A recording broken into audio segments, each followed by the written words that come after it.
Good evening, ladies and gentlemen. My name is G. Cole, and welcome to Homegrown, where I get to share with you some good music while talking to some great people.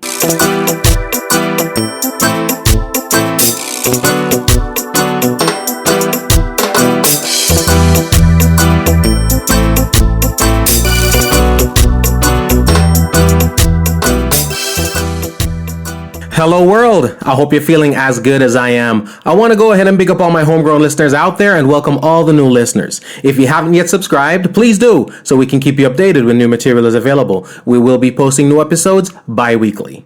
The podcast Homegrown with G. Cole is now available on iTunes, Google Play, Stitcher, TuneIn, Spotify, iHeartRadio, and all your podcast platforms. Also, check out the website Homegrown with G. Cole to listen and for all things homegrown. We're also very, very interactive. Please follow me on Twitter, on Instagram, and on Facebook at MyGCole. This is episode 157, and today's episode is a spirited discussion we just had recently at the Reggae Genealogy panel discussion, held and hosted by the Island Space Caribbean Museum in Broward, Florida.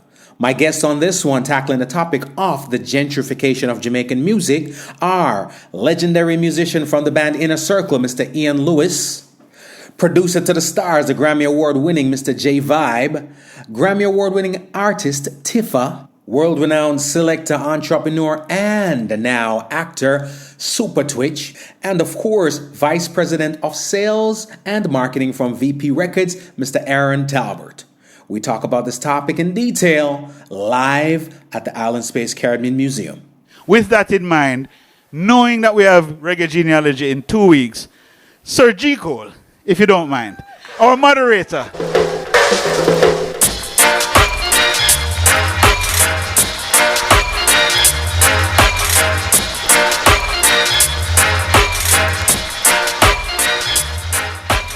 Good evening, ladies and gentlemen.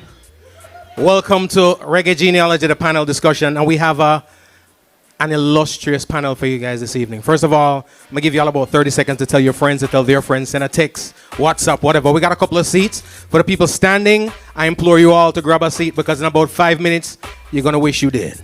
All right, you know how a thing, a Jamaican thing, Caribbean thing, people rolling in right after the bell rings, right? So you're not going to get a seat. So if you're here right now standing, grab a seat. I'm going to grab one right now, and then I'm going to introduce the panel. All right, again, 30 seconds. Text your friends. Call your friends. Let them know where to be.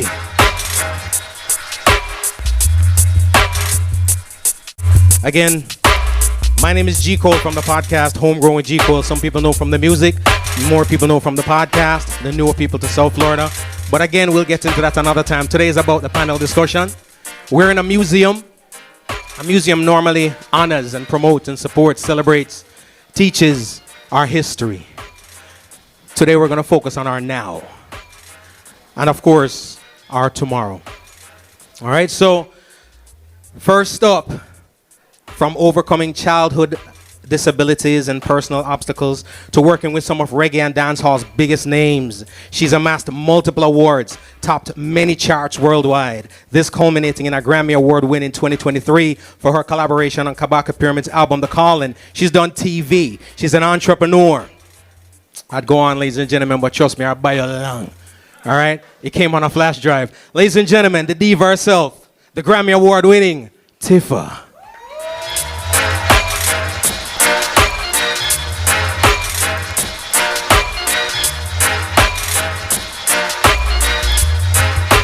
Our next panelist, ladies and gentlemen, has worked with Loose Cannon, Island Records, Motown Records, Polygram Group Distribution, and ASCAP, where he started his music business career. He is now the VP of... Wow, he's been with VP for almost 25 years. I'm 28. So you know, go. He now serves for the last 12 years as the Vice President of Sales and Marketing for VP Records in New York. Talking about the one, the only, Mr. Aaron Talbert.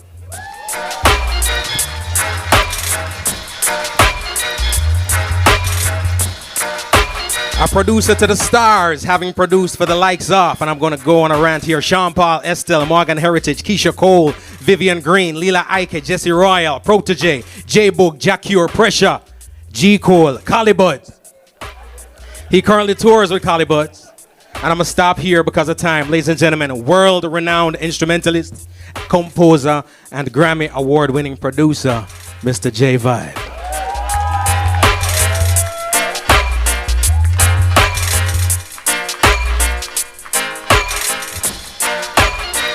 Sound system icon, starting with Supersonic, Blackstone, to New York's biggest sound, Afrique Sound Station. He then created Super Sound, one of South Florida's most renowned sound system, with a lifespan, ladies and gentlemen. I'm gonna tell you something. I'm gonna go off script right now. I love having conversations, but I love having conversation with those people qualified to have it with. Brother look like him young and him look like about 25, 26, 27. Long time I'm at it. Long time, ladies and gentlemen. With over 36 years of tenure, he's now made his way to the big screen. All right, he's on the big screen. So the movies on the big screen, his latest film, Unbelievable, exactly that. Unbelievable. Word is, don't quote me, but word is, he's going to be DC's first black Superman. I'm talking about Super Twitch, ladies and gentlemen.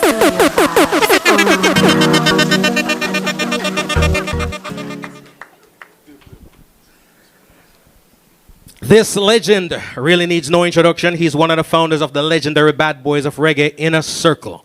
And they've been creating hits and traveling the world since the late 60s. With hits like Bad Boys from the TV series Cops, Sweat, Games People Play, Tenement Yard, and one of my favorite songs all time, Garden of Black Roses. Ladies and gentlemen, the legendary Mr. Ian Lewis.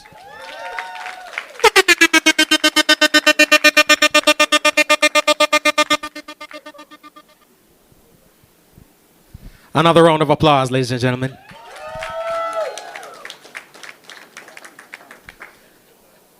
And again, welcome, everybody, and thank you for being here.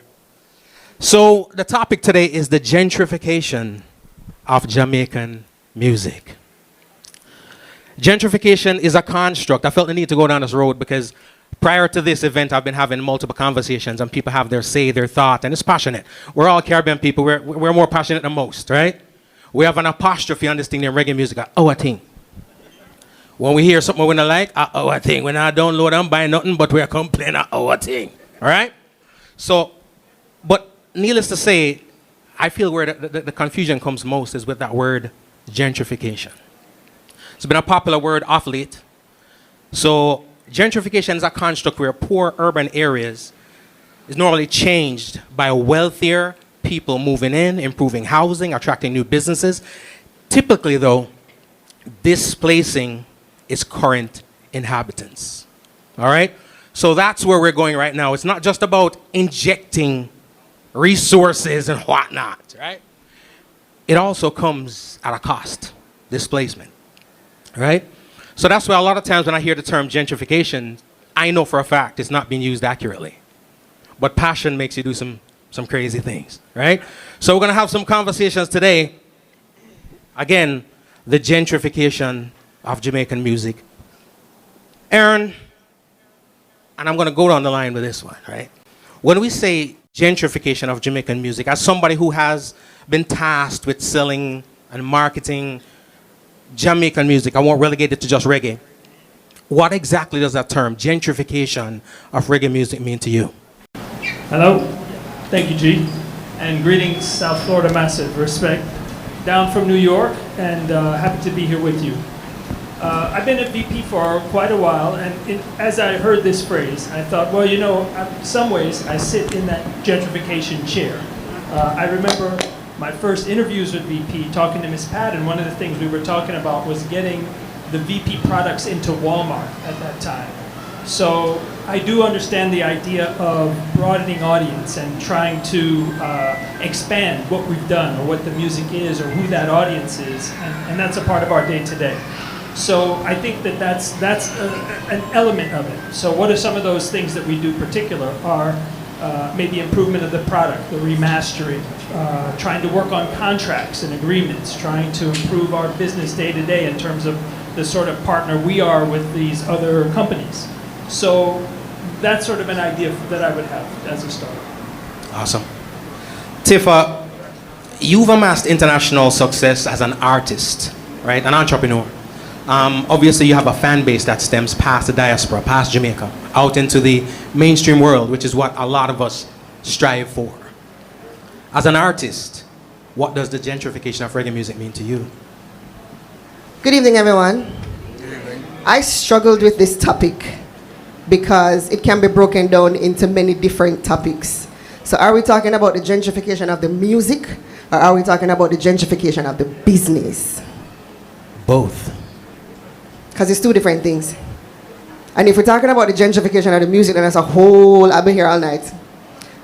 With regards to the gentrification of the business, of course, with technology, with moving forward over the past years, the business has gotten better with gentrification. However, I would say that in terms of the music, we've gotten somewhat backward. If you get what I'm saying. And because back then, there was a standard. The music has a standard. And I feel like the standard is no longer there anymore, or it's not so much there anymore again. Because of technology, everybody's a producer, everybody's an artist. If your song never sounded good, you couldn't play on the radio back then. If you were off key, you couldn't come on the stage. You know what I mean? If you never do the writer passage and go up and sing and never get a buckle, then you became an artist. You know what I mean? Now anybody can be an artist. You can just go viral and anybody can be an artist. So I feel in terms of gentrification of the music itself, we've somewhat gone backward, and other persons have brought reggae and dancehall to the fore. But with respect to the business, we've definitely gotten better. Awesome. Supa Twitch. Yes, sir.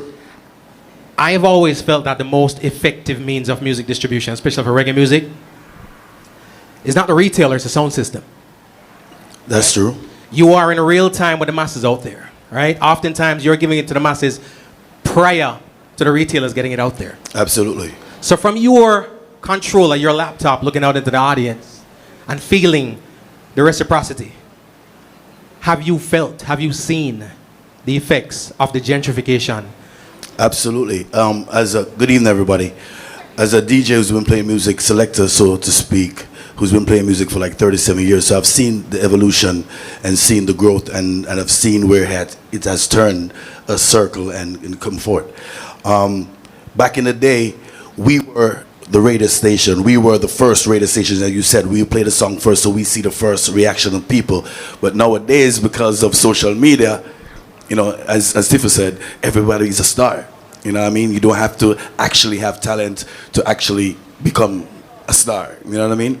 So with that being said, you realize that any and everything comes to the forefront, and some of these things shouldn't be. And some people actually get a platform that they shouldn't get. But it also helps a lot of talented people who couldn't find it. You know what I mean? So there's balance. No, there's balance there's balance in it. So we love the evolution of the music, and it has to continue, but with some sort of standard. That's where I'm coming from. Makes sense. J Vibe. Good evening. Good evening. Not only do you create, because a lot of times there are lots of vantage points, right? But oftentimes we see one or the other. You're a creator, but you're also a curator, and you're out there on the stage, on the world stage. I've seen over the years, not only your catalog, but the artists you work from and work for grow further and wider. So you're seeing audiences that oftentimes many of the artists don't see, right? From your vantage point, have you seen, felt the gentrification of the reggae music? Good evening, everybody. Absolutely. I mean, I've gone from doing shows like Sumfest to doing the quote-unquote, politically correct, the West Coast reggae world, where it's not us, so to speak. And there is not one Jamaican artist on the show, but these are 5-day festivals and it's all sold out. So, and then seeing the reaction, because me as a creator, I always try to keep the authenticity of whatever that I produce, because that's important to me and that's who I am. And all of these West Coast reggae artists, they want the authenticity. Now, between one side and the other side, what am I supposed to do? Because I it's not finished until the artists are, whoever that I'm working for is happy. But you know, I always get where, okay, why do they always sound like this and we sound like that? I said, well, it's very kind of clear. You know, you don't sound like us, not one bit, but the music can. And when the music does, and they sound like that, there's an imbalance. And so, you know, to me, it's still all over the place, but it's growing. And with our help, like Twitch and Tifa was saying, is, you know, we have to keep the authenticity of it. Yes. That's the only way that we can keep our genre alive and well. We need to keep the authenticity of it. And educate also. Because those that don't have it but want to do it, we're going to find other means, and those other means don't sound good. Right. Unless we touch it. So that's just really what it is. Awesome. Mr. Lewis. Yes, sir. Yes, sir. It's a pleasure to be here, sir, with such distinguished people in the audience, you know. Miss Pat, we have sold a lot of records together. One love. So a lot of your biggest hits, my inner circle, are consumed by people outside of our marketplace. Talking about TV shows. I travel the world. I'm yet to go to a resort and haven't heard one of your songs play. I hope the royalties are coming in, because I have never been to a resort and not heard one of your songs being played, or listen to a cover band that has some talent and them not have their version of Sweat. To be perfectly honest with you, I've done gigs where I've needed a song to rile the people up, and I just have to draw feet too. So, well, as long as you're paying some neighboring rights, it's all right. You know? my people will call your people, sir. But you exist, and your band and your catalog exist in a space where a lot of people aspire to go, which, to be perfectly honest with you, is outside of the room, right? From your vantage point, have you seen or felt the effects of this so-called gentrification of reggae music? Yeah, of course. It's obvious to us, you know, it's not a lie, to establish on what she said about the business part. What a lot of young artists don't realize is that they're going to get old. Or what they're going to look for publishing. A 5-day-old song, it's not going to last. You understand me? So it's not, every hype is a good hype. You have to think of yourself. You might be 25 now, you say, hey, I'll run the place. But are you really running the place? Because everybody says Spotify, everybody says this, that. But what are the numbers? A man says, I'm in an empire. I have the privilege to own, you know, a big studio. I've seen budgets for the big artists, the small artists. I've seen Miley Cyrus. I've seen all of them, Pharrell. Totally different level, my brother. Totally, from creation to end is thought out and is budgeted. So charging a man the biggest money don't mean how long it's going. It's just like it's business, you know. It's music business, capital letters. But everybody want the now business. You understand me? So with modern reggae, if you understand what modern reggae is, just like G-Vibes are talking about the California bands, they are doing business because they are only using. I mean, honestly, if you want to be honest, we borrowed, you know. Because ska came from boogie woogie. If you know music, we come on in 24, it's a 12 measure bar. Tumpa, tumpa. But that's how ska was created. And as the country changed politically, you know, reggae came and the consciousness. All right, look at how old would Bob Marley be today? 80 years old. Is his music old? It is fresh as, you understand me? And if you ask anybody as business go, you go to BMI ASCAP, Bob Marley's statement is on 4 pallets. So he, as one artist, is making more money in terms of just performing rights than the whole hype of dancehall. So where is real? Let's talk seriously. Where is real? Just like you, everybody's here, you got auto-tune. I can make this pretty girl sing. She can't sing, though. Can she? No, she can't sing, but I say, Google no, her. sorry, don't kill me. But I say, can some people really sing? They can't. But they use the technology to create. You're going to make a video, you hype the thing, so it sells. But after the selling is over, as I said, the tears of the clown. Because you know deep in yourself, It's not real. So who you want? You want a manager, you want a diva, you want this, you want $300,000 private jet. All right, fine. Ain't nothing wrong. You know what I mean? You can't tell an artist what to not to ask for. But after a while, the cash register go jing, jing, jing, jing. Then another man come. Then he, all right. Let me ask you a question, G-Vibes. How big is the population of Jamaica?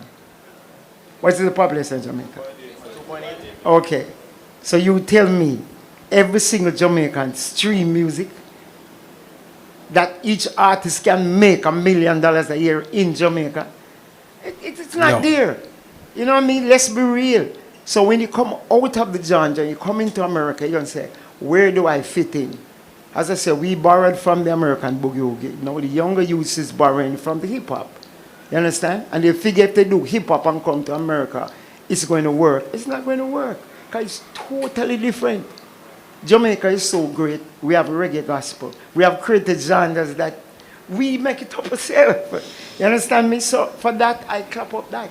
But we just need to understand where we want to go and what we really want to do. You know what I mean? Not to fight young people. Do your thing, have your fun. There ain't nothing wrong, car. We're only here for a time. We got some people get them 15 minutes. I get my 15 minutes. I ain't complaining. You know what I mean? It was an hour. It was an hour. I appreciate that. I appreciate that. You know, and I'm glad you mentioned the things you mentioned because, and I think it is important that it comes from somebody like yourself. Primarily because there's a delicate dance that people do within the sphere of reggae music. There's a lot of purists, as we may say, right?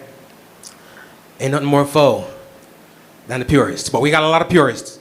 And there's a dance between the business of music and the art of music.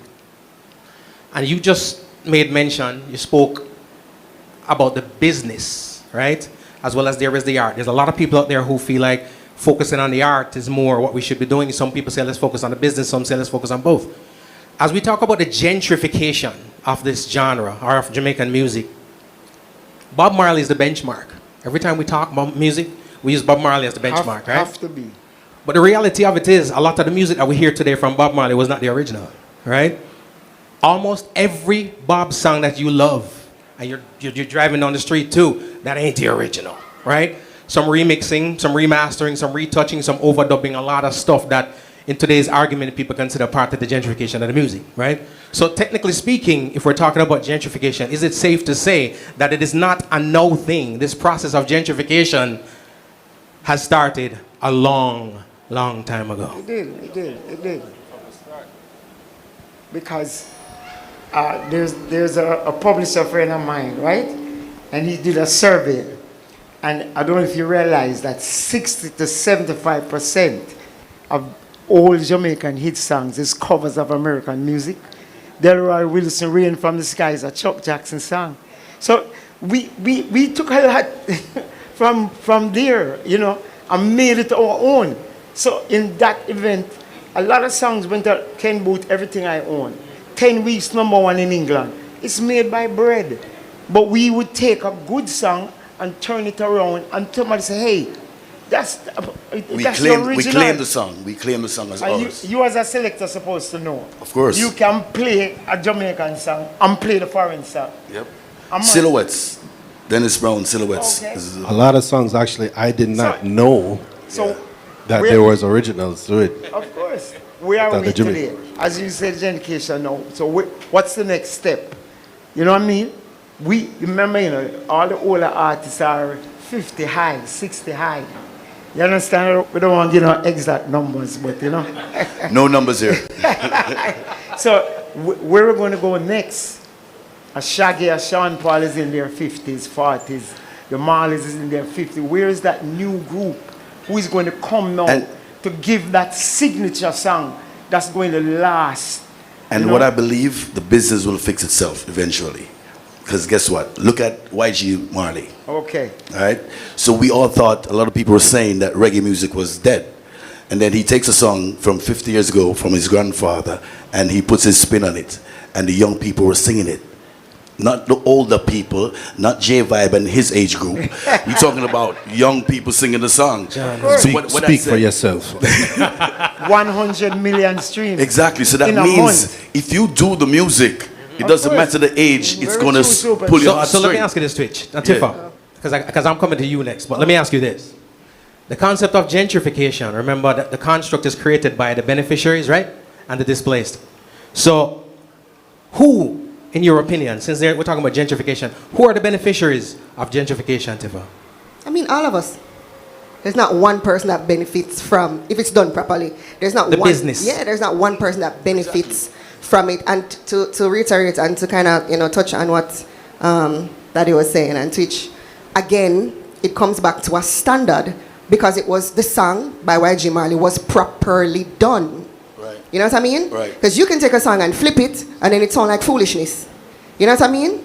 But what is this? We have to come back to a standard. Standard, yes. At some point, the actual music, are we in the music business? At some point, the actual music has to come into the music business.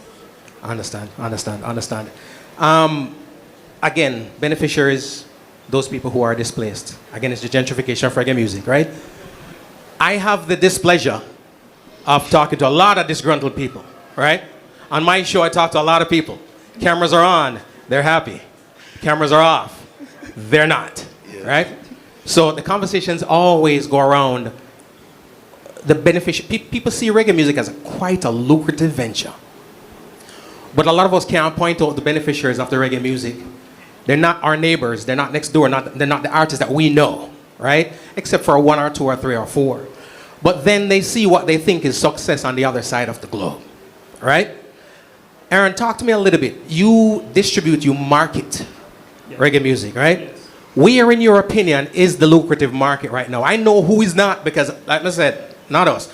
Us in the room, we download the thing. We buy. Everybody out in the parking lot, up University, nah, buy, nah, all right? So talk to me a little bit. Where's the heavy markets? Where's the music being consumed? Well, if I can go back and just talk about beneficiaries and displacement, right, in terms of where the music is. And I think an important thing as we look around the room and it's an adult audience, right? Reggae music and Bob Marley and the influence of that sound, that era, has moved on, right? And it's not a fixed system that you can hold on to various elements. Every day, every week, as technology is coming in studio and distribution channels and new generation of people, the reference points are changing. So I don't know that it's so, I don't have a really black and white, I try not to have a viewpoint about that. What's better, what makes sense, what's gonna go. Because honestly, many of the times a record will play and at the label, you're one of the first people to hear a hit record. Many times I've not thought it was gonna go and it will go, right? So you never know, number one. But also in terms of what's happened with technology, I think it's kind of a mixed bag. I don't want to be controversial about it, but because it's so easy to put music out there, the beneficiaries are these young producers, right? And kids. Now, granted, they're learning the business publicly because there was a time when the music would be demos and it wouldn't come out and you had these barriers for entry. So they developed their crafts internally. And I think that's what happened. And in the studios of Jamaica, it was developed internally. So you touch a very good point. Because in essence, where I think a lot of people in reggae music go wrong, they want to make a reggae song instead of make a song. Let's start with a song. True. Let's start with a song. Bob Marley never said, "I'll make a reggae tune." Chris Blackwell did not promote Bob Marley as a reggae artist. He promoted him as an artist. That's true. That's true. So when you ask him we must about... big up Copeland Forbes, who's with us tonight. Okay, sir. Big up. When you talk about lucrative markets, right? You have to look at the artists. Okay, I have been on shows, which when I look in the all I see is heavy metal people with earrings and people looking at it and say, "Whoa, we're going here tonight. Just play some reggae music, dub music." Right. What is dub music? That's EDM. That's where it came from. It's just double the Where BPM. a DJ like Super Yes. can make $100,000 a night playing EDM. What is EDM? Which part? And that go on Twitch? And that go on Twitch? No, but the paradox is, what is he doing different from you? And he's not even better looking. That's insane. Perception. It's Right. perception Right. that this thing is that. But we come as the reggae artists and say, boy, 100,000, 200,000, boy, the man they rob me. How him rob you? You made a deal, bro. You So- made a deal. So how the man rob you? It's kind of true. That's true. That's a conversation we have all the time in terms of people always complain about what they don't get, right? And how they got taken advantage of on their contracts, the contracts that they signed. Because a lot of times, go ahead. If I could finish though, about the beneficiaries and the youth, I feel like as the representative VP being this harbinger of the music and the history, the idea is we do have to reach the youth and bring them in to the music and embrace them in the culture in order to move it forward. There's always going to be a Jamaica, there's always going to be Jamaican culture, but what goes across, or why is Intense called a reggae artist when he sounds like a hip hop song? Because of his Jamaican patois? Because he's from Jamaica? Oftentimes we're around the office saying, well, how do we define it? What is the essence of reggae and genuine reggae that we can say, this is the piece? You hear it, you feel it, right? You have your experience of it, but the reference points in terms of the world today and the youth, it's about us really, the outreach. So there's the historical part, and we do our share with that, but then there's also, in terms of the contemporary music, sure, there's formula, there are ways you could get the exact notes out there. There's ways that you can appropriate what's Right. history, like with the cover songs and so forth, that it translates, and the older audience says, yes, that's what it is, and the kids start to cling to it. But it's a moving target. I think that's really what I was trying to say. That's and true. sometimes we feel like we're lost out in the thing because it isn't what it was, right? People don't listen to music even the way that they did when we were kids. They don't. This a friend of mine, he's in his 50s. He's like, I had a better stereo when I was in college than I do now because he's listening on little headphones and a little mini speaker. But- This is just how technology has changed things, so how people interpret the music, how they relate to it. So looking around, I see all the live photos, and it made me in mind how that, I think, is maybe where we should be looking as what's the medium that's going to really bring this across. It's live, it's the people in these situations, and what's happened on the stage show. I think that's where the seed of it is today. That's what the modern reggae is doing. Okay, my friend called me and said, man, I put my song on Spotify, and what the white man don't want to play my tune. I said, bro, Spotify is 100 servers. It's no physical. First thing, let me inform the crowd here. Spotify is a tech company. It is a tech. It's not a record label. It has no interest in selling music. It says we stream music. So when I used to register a song, you had one place, copyright place. Now we have 17 registrations to register your song. So how can somebody rob you? When you take it and you put it out yourself, you know what it is? You don't understand the business. You don't take it, just like if you go to a junk and you have 10 people say, designated what? Driver. Get one sensible person that's going to decipher all the paperwork, put it together for you, and say, hey, this is it. This One is more the time. maximum Say we that. want. So we Say come that. back Say to that lack one of more time. education. Say that one more time. One more. You need one sensible person. We can't just be rambling on. two. We're not stupid. We understand. We just don't want to make a song. We want to make a beat. Back in the day when I used to be at the studio, the artist come with a song, the musician work it out, it go to the tape. Now you make a beat and write to the song. So it take it 15 minutes, 30 minutes, say, yeah, I have the song ready. What the hell are you doing? Where's the changes? Where's the bridge? Where's the chorus? Where's the verse? Yeah, my song big, it a tear down. Every man in America play my song. So what? Show me on Spotify. How much monthly listeners you have? 25? If you don't make a certain amount, Spotify don't give you a check. BMI don't give you a check. Because it takes too much paperwork to give you that 25 by $10.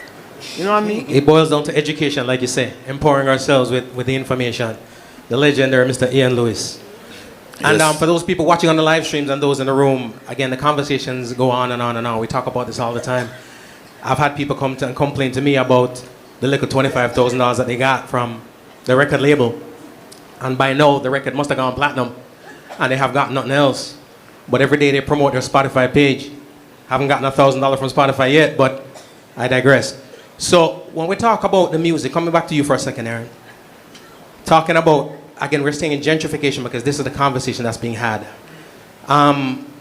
Your resume dates back to R&B, pop with the Motowns and Polygrams and stuff like that, right? 1988. 1988, just a couple years ago.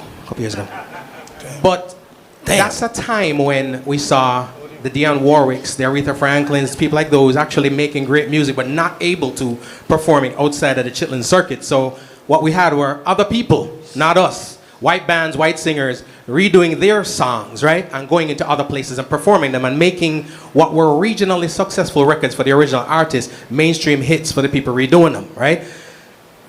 Talk a little bit on that. Is that gentrification in itself? And also, that was an era and a time that people were panicking, but it went away. They evolved, they grew past it, and now R&B, hip-hop, major revenue streams.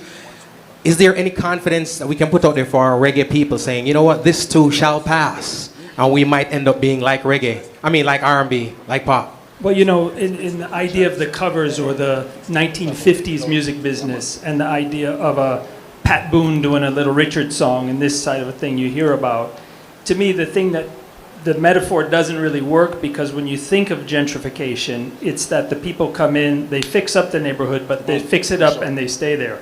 Right. And the other people cannot really afford to stay, right? In terms of real estate or whatever. In terms of the music, not a lot of people, we talked about a little bit about West Coast reggae and their sort of spin on it, their inspiration from reggae. But I think a lot of those guys are kind of loath to call themselves reggae.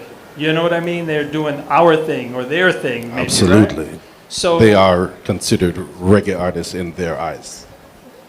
Well, so in terms of the gentrification, that maybe is the best scenario to kind of talk about it with that meaning. People who have moved in. Now have the California guys displaced people. You go back to the business, right? Because in terms of the live touring, and particularly on the West Coast and the booking, it's kind of a lot of, it's none of it is very simple. That's in my view, right? Because in terms of Jamaican artists getting visas to tour in the US, that's step one before they can work with a promoter, before they can negotiate rates that's going to be sustainable or work a tour. So there's a lot of elements that go into it. So maybe on that front, in terms of California reggae artists, they've built for themselves. They built a market for themselves, and it's the same sound, and you can't fault them because they put a lot of work in. No, it is. Right? It is absolutely a spin-off. It is. But what they have, how many people in here think reggae music is not dead, but definitely like at a low period? Where it was. At a low period. Absolutely not. I don't think so. It's absolutely not. I don't think so. Because, go ahead. Because me and you are on the same page. Yeah. When you step outside of your circle, you see the world and you see that reggae music is alive and well. So Twitch. Very okay, well. Mr. Lewis, again, we always gonna bring it back home. So we are confirming right now the genre of reggae music is alive and well. It's Alive and well, but it's just not being led by Jamaicans. Okay, so again, That's what. But Tifa. No, it's in a weird space right now, and with anything, we have to evolve and things are going to change and so on and so forth. And to reiterate what J-Vibe was saying, it's not only the West Coast, it's Europe, it's the white people that are headlining the big festivals. Absolutely. It's Japan. You know what I mean? Japan, Years ago in Japan, the Japanese came to Jamaica and all of the dancers and where's Junko now? No, there's a Japanese Tifa, no, there's a Japanese Beanie Man, no, there's a Japanese Twitch. And we're not necessarily touring. I'm No, not the let's be father. real. No, there's a Japanese, like, we're not necessarily touring Japan and those places extensively because they have their own reggae artists. And we are to be blamed because of diva attitudes, because of bad business, so on and so forth. So we just need to fix the narrative, the business, and again, as I always say, put back the actual music into the music. very good point. You know, it's true that there's international markets where there have been successful reggae acts over time, but it's not like even their careers are on a continuous high or even a plateau. Look at Gentleman. Doesn't have a deal with a major currently. Was one time one of the biggest pop acts in Germany as a reggae artist, right? Look But at Brazil. you don't need a major label anymore. A major label is But only to say, in terms of the ebb and flow of I know what artist you're and saying. career or genre, that the time moves on, and that the meaning of the thing to me and what inspired me in the dance hall, or what's my favorite records, that's me. And the next person who's 10 years younger or 20 years younger, they don't have that same frame of reference, and I think that I can't expect them to value what I do the same, whether it's to stream it, to buy it, or to go buy a show ticket. Right. But the West Coast bands rely on their live show for their basic capital. You understand me? They go into, for instance, if you ever heard about Reggae and the Rocks. When I started playing Reggae and the Rocks, it was Bojo, it was all of us. And we never did pass 8,000 people. Now when the modern reggae bands go in, it's 2 days. It's 24 from the bottom to the top is filled. People scamming tickets at $200. And I stand up on the side and say, man, say roots, drum and bass. I say, damn, something wrong here. And it don't sound good. But To me, check it at out. least. America has 200 million Caucasian people. Exactly. So they're playing today. They are playing our music today. I can't hate on them. As you say, they work 200 shows a year.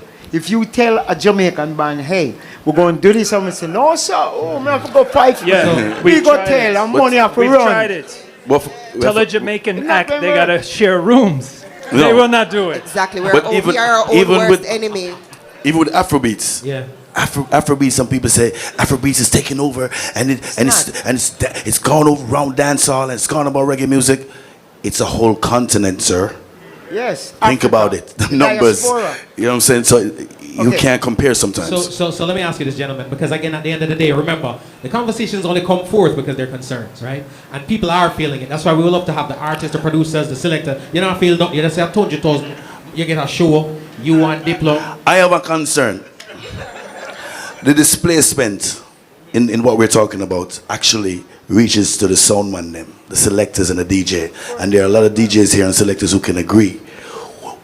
The old school way of a sound system or a DJ getting the record and bringing it forth to the people has gone because everybody has social media. Right. And that's where the connection is lost. And that's why a song don't last for more than 5 days. Because guess what happened now? When I get a good song, J Vibes, and I play the song and I say, well, this is a brand new so-and-so, and I become that artist at that moment. I represent the song. That's why I can't play any song. Any song I play, I have to believe in it. You understand? Love and because I Reggae. represent this song. Love and Reggae. then Perfect example. No plug. Exactly. So, so what happens when I stand in front of the audience and I play a Buju Banton song or a Scissor song or a Inner Circle song, I represent the artist at the time. I connect to the people where they don't see these people.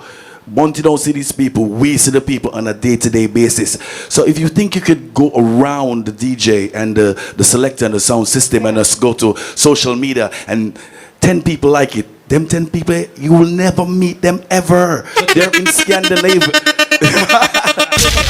You'll never meet them ever. They're in Scandinavia or somewhere far. DJs are the connector, and we are being displaced in our genre, bro. But does that go across genres because of technology? Not Isn't necessarily. The hip-hop DJ, isn't the regional record or radio station in the same But- boat?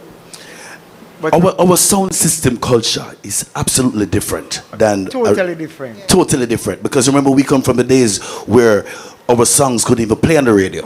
Very good point. And we know the thing. So sound system became the ghetto radio station. Right. And that's why you right Bill him sound, because they want to play him in music and so that we can hear our vibe. You know what I mean? So if you skip the sound system, if you skip the DJ, you miss that connection with the people, and that's why the song them now last, Twitch, brother. let's take a DJ like DJ Khaled. What did he start to play first? Reggae music. Khaled never start from hip hop, you know. Me can say something. DJ Khaled used to play before me. Me used to warm up. Okay. Me can talk the things them. Okay. You know that too. And we the best put him to be a But millionaire. it's a good youth. No, No, nothing wrong with Khalid, but I'm just showing you is how something is represented. You understand me? YG boss because of his mom and the song. You understand me? And what he did, he brought back a Bob Marley song. A lot of people don't know that song. What song? 1972. What song did he use? I know the song, but if I go in, I'm going to forget the name. I know the Okay. song. How much people know what song he used? It wasn't a big Bob Marley hit. Exactly. It was Kaya- Crisis. Kaya album, right? Crisis. Kaya It's from not the a- Kaya Crisis, album. right. It's not a big Bob Marley song, but how they put it together. That's why I said the song is the most important part of it. Now, if the song don't match the singer, okay, I'm going to give you experience. No. I was on a big festival in Germany. And when Don Penn run out, the place erupt. I mean, no, the rhythm, the bass line, unbelievable. But she couldn't sustain because the artist was a little, you understand me? It got mini vanilla. Makes sense. They use a face to sell a And you say it. Yeah, no, I'm telling you the truth, but it's not a lie. So there's a certain level of marketing what is included in the thing. You understand me? The hype. Can we believe the hype? 5 out of 10 times the hype So- sell us wrong. But here's the thing, though. Let me ask you this. Again, we're here to avert crisis, right? We're all here for the preservation of the genre and preservation of the culture.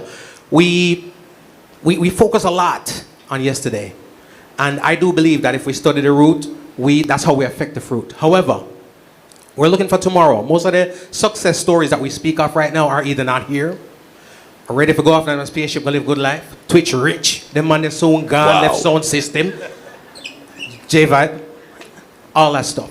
Talking about the future, Tifa too. Talking about the future as we come up. What are we saying to the young people coming up right now? Because you mentioned YG Marley. There are certain names I never bring up when it comes to musical conversations because they got a cheat code, all right? I couldn't get the clearance for that song, but again, I digress. So what I'm saying is this. What are we telling the upcomers right now? Because if we keep pointing out that, okay, well, he has the leg up because he's Bob's grandson and the mother is this person and that person, whatever, and this is how it's done. They don't have that advantage. So what are we saying to the young people right about now to get around the so-called gentrification process? Twitch, talk to me. So let me say this real quick. The business will fix itself. And here why I say that. When you have your so-called fat cousin or your slim cousin who's not a producer, but you turn him into a producer because he has a laptop and you go in the bathroom and they say, Cartel did do it in a jail, so we can't do it. You're making songs, but you're not producing. It's a difference. So when you make these things, it's only going to last for so long and the business will save itself because the audience going to listen for 15 minutes and move on. And then them going to realize that, listen, we have to actually do some production. Because none of these youth have talent, but them have, as I say, a cheat code because of who them know. Or the money them And have. this is a digital age. Right. And as you said, auto-tunes, everything. The business will fix itself. Believe you me. Because we are here to talk and we cannot forget the past. We can't forget the elder them who set it for us, and that cannot die. So eventually, them are going to learn. It'll fix itself. And that's what I believe. I think we have to touch on also training. And everybody not going to go to university to study music and, study engineering, but everybody come from a school. If you're taking it from then to now. Everybody learn from whether jam is, whether inner circle, whether, you know what I mean? No, most DJs cannot mix. It's the most annoying thing to me with the transition. I'm being honest. When I go out, it's the most annoying thing because Most of them mix up. they cannot mix. And you're like, you get this song and you come back to training because if, as I said, if you could play good or you could mix or you transition him or you never have the nice voice like Twitch, they wouldn't put you on. Thank you, Silkan. They would not put you on. You know what I'm saying? And it's the same thing with production. A lot of people don't know what mixing is. Them just feel like reverb, pan left, pan right, and the song is mixed. They don't know how to mix a song. They don't know how to master a song. Same thing with the artists. Facts. And it come back to the same thing with stage shows. We come from a stage show culture. As much as I love a lot of the younger artists, they cannot perform. Because them don't go training. Exactly. they They also- do not know how to perform. Them don't know stage left from stage right. They don't know. First of all, this is what they do. They can They perform. hold the mic like this. They can perform, but it's for how long? Exactly. But You understand? So it comes back to training. And as I said, everybody not going to go to university, but everybody come from a school. You're not too old to learn. You know what I mean? Or you're not too big to learn. And that's what's killing us. That's very because true. everybody wants to be a pop star, but if I put you beside Miley Cyrus, when they look like foolishness. If I put you beside Beyonce, worse. As soon as they start performing them out of breath.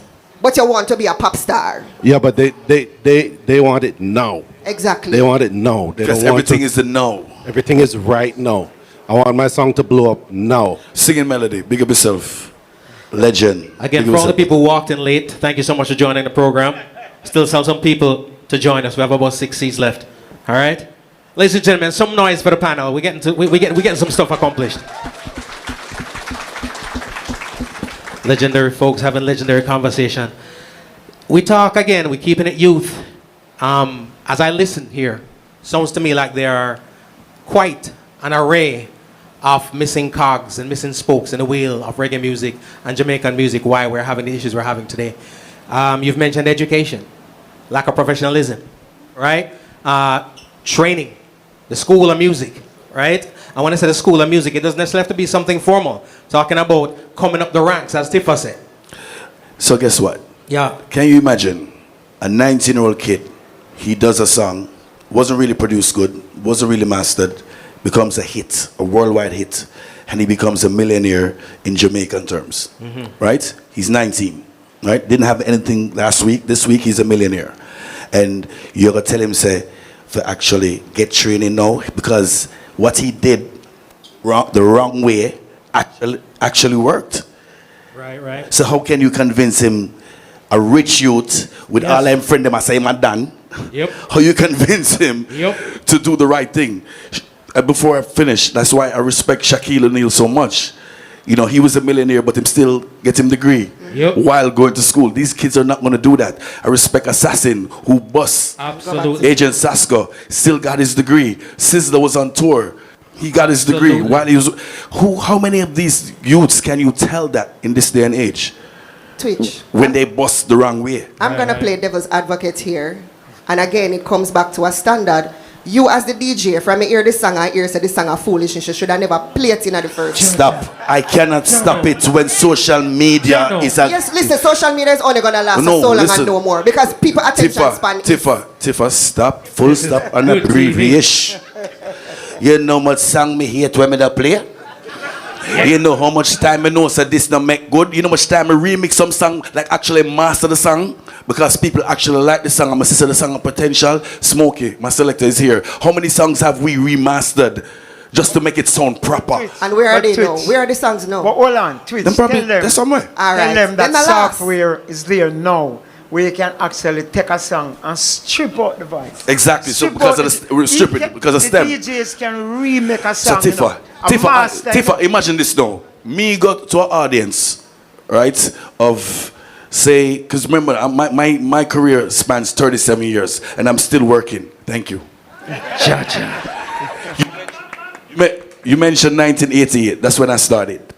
So I'm in a crowd of not my peers, not my age group, but of younger people, actually my kids' age group. And them ask me for a song with me hate. Just imagine, you think I'm going to work the next week? When I don't find it, I have to play it. So sometimes our hands are forced to play crap. So hold on. And ladies and gentlemen, this is good TV. So make sure, say come up front.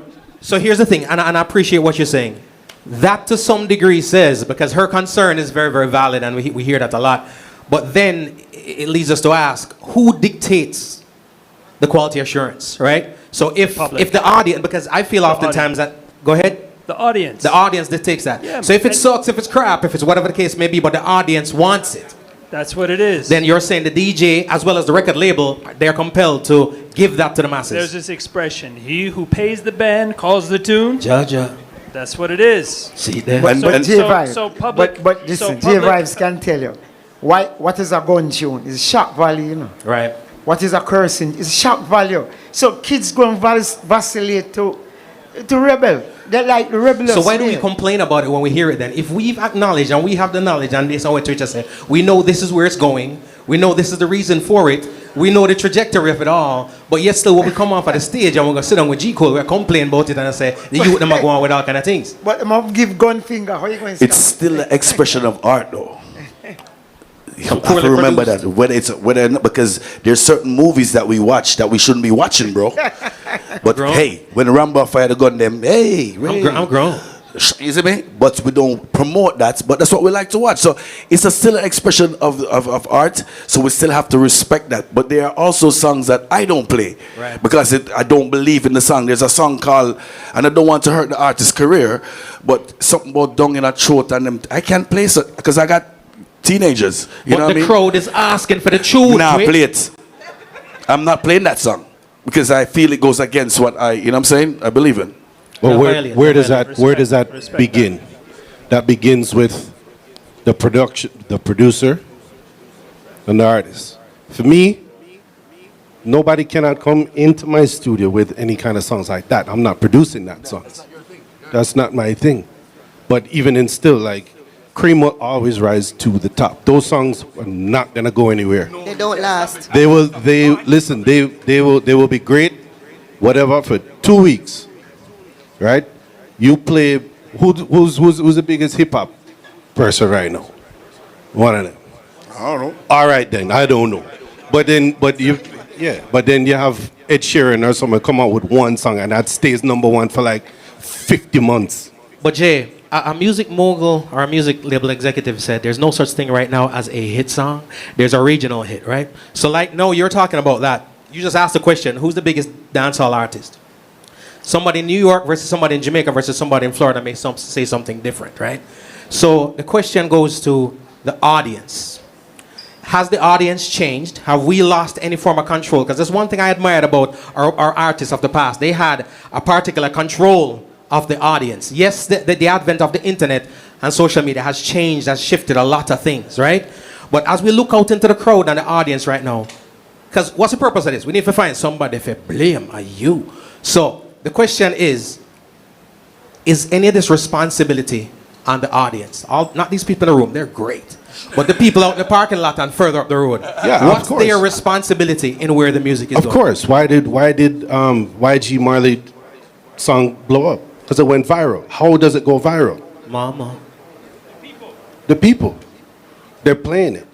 On social media, they're using it for various videos and stuff. They're using that song. They're going. It's an independent label. Yeah, but when you have certain... As it's being played. As devil's advocate, if you've got certain things in your background, that is a major label. You know what I mean? To be perfectly honest with you, if you have certain backing, you kind of don't even need the major label.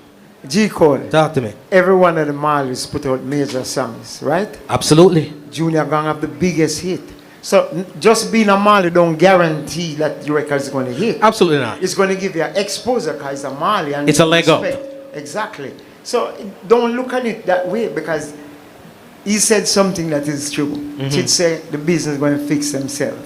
When somebody reach 45, 50 and realize them have no publishing money, no money coming, I'm going to say, boy, G cool, rob me, you know. But all of us know it's a lie. Because the songs you made rob yourself. So let we talk about, because again, you've mentioned earlier, which is facts. It's a business, right? At the end of the day, there's the music and there's the music business. Tifa is an entrepreneur, right? And we see right now a lot of people using the music business as the vehicle to the other endeavors that's going to procure the funds and the revenue. Is that where we're going right now with reggae music? I'll ask that to you, Aaron. Is that where we're going now with reggae music? As reggae is just the vehicle to take you to that platform where you can go ahead and make yourself resources. Well, I'm thinking again about this idea with the gentrification, right? And to go back to the California thing again. So this, we're talking about probably 15 years ago when this was really starting to happen and break in the US, maybe even longer, where they would get in a van and be out on the road for weeks, doing show after show, building an audience. They started doing their own merchandise, sweatshirt, t-shirt thing, everything, and selling to these local communities. It just happened that a lot of these guys were in California, where was the home base for Apple Music, Cupertino, California. And iTunes people would go out on the weekend, people who worked at Apple, and go to the local clubs, and they would see these kids. And these people would be putting out these records for upload, and they would be getting positioning on Apple. So it was a regional scene. And I think regional stuff still does happen, obviously, but the other part is with technology. And I think that's where it's difficult to make a definitive statement and say this is what it is, because it's always changing, one, and because from where you sit, if I'm on Twitter all the time, I'll tell you one artist. If I'm on Instagram or if I'm on Meta, I'm going to say something different, right? Because this is what's happening, or particularly YouTube. What we see is that Jamaicans, or I should say reggae audience, dancehall, Jamaican reggae artists audience is primarily on YouTube, for whatever reason. It's true. Around the globe. Very true. Well, right, it's lower cost, what have you, but very influential. But as you mentioned, it's Spotify's technology company. They're not thinking about what's breaking on YouTube and how am I going to position it. They've got their own business, their own artists. So what this expression about fragmentation of media, that's one of the big struggles for all of us. But still, going back to this idea of gentrification, the reggae neighborhood is sound. There is business that's going on. There's people who you can look around this audience and see are prosperous. So it's not like it's a slum or that it's forgotten. I think about the metaphor of the city of Detroit, where I was born. And 10 years ago, they had lost, their population went below 1 million people, right? White flight and all of this. For years and years, the idea of just black people just being put on their own, right? So this renaissance, this revival is taking decades for it to happen. But when they win the Super Bowl, just joking. But you'll see how these things turn around. And I think that this is part of what we're experiencing. When I think about reggae, Bob Marley music, part of what happened, the reason that it meant something to, and sorry for this promotional plug, but I'm down here because we're doing this exhibit about this photographer, Peter Simon. He put out a book in '77 called Reggae Bloodlines. I was in high school, that's how I learned about more than Bob Marley. Ross Michael was in there, Jacob Miller, so on. And that was a conduit, that was a pathway for me to learn about it, right? And it's exhibited at Island Space during the month of February, so you must come back and see the exhibit. So, but the idea is that what was happening socially, politically, Right. Martin Luther King, I don't know, I'm sorry to make this plug, and it's kind of all over the place, but everybody saw Summer of Soul. Do you know this movie? Questlove put on streaming, right? And there's this other one on Netflix called Save the Children. So one is from '69, one is from '72, and it chronicles this idea after Dr. King's assassination and what was happening, political funding, what was happening in terms of social movements to get black people kind of refocused, right? Or whatever you want to say about it in terms of the outcome of that post-civil rights era. But the idea is that that influence culturally for black people around the globe, reggae was born in that moment, right? That's when it went from rocksteady, where Bob Marley and that message started to really formulate. Yes. So that's how I look at it. And the idea is that that was that moment. Think about today's cultural moments and where it's at and what's going on socially and politically. That music doesn't match the mood of the people or where the people's head is at right now, to a large part, right? There's people who still are on that, who that's where their mind is. But in terms of masses and the ebb and flow of the music, I think that's maybe something that we're dealing with. And so staying committed to the music, staying committed to the culture, staying committed to that message, that's what I'm seeing. Awesome. Awesome. But J. Cole, go ahead. I want to ask you one question. Do you think dancehall and reggae should be in the same genre? In the same genre? Yeah. Well, my answer for that is twofold. It is no. Technically, it's not the same music. However, the yes comes into this.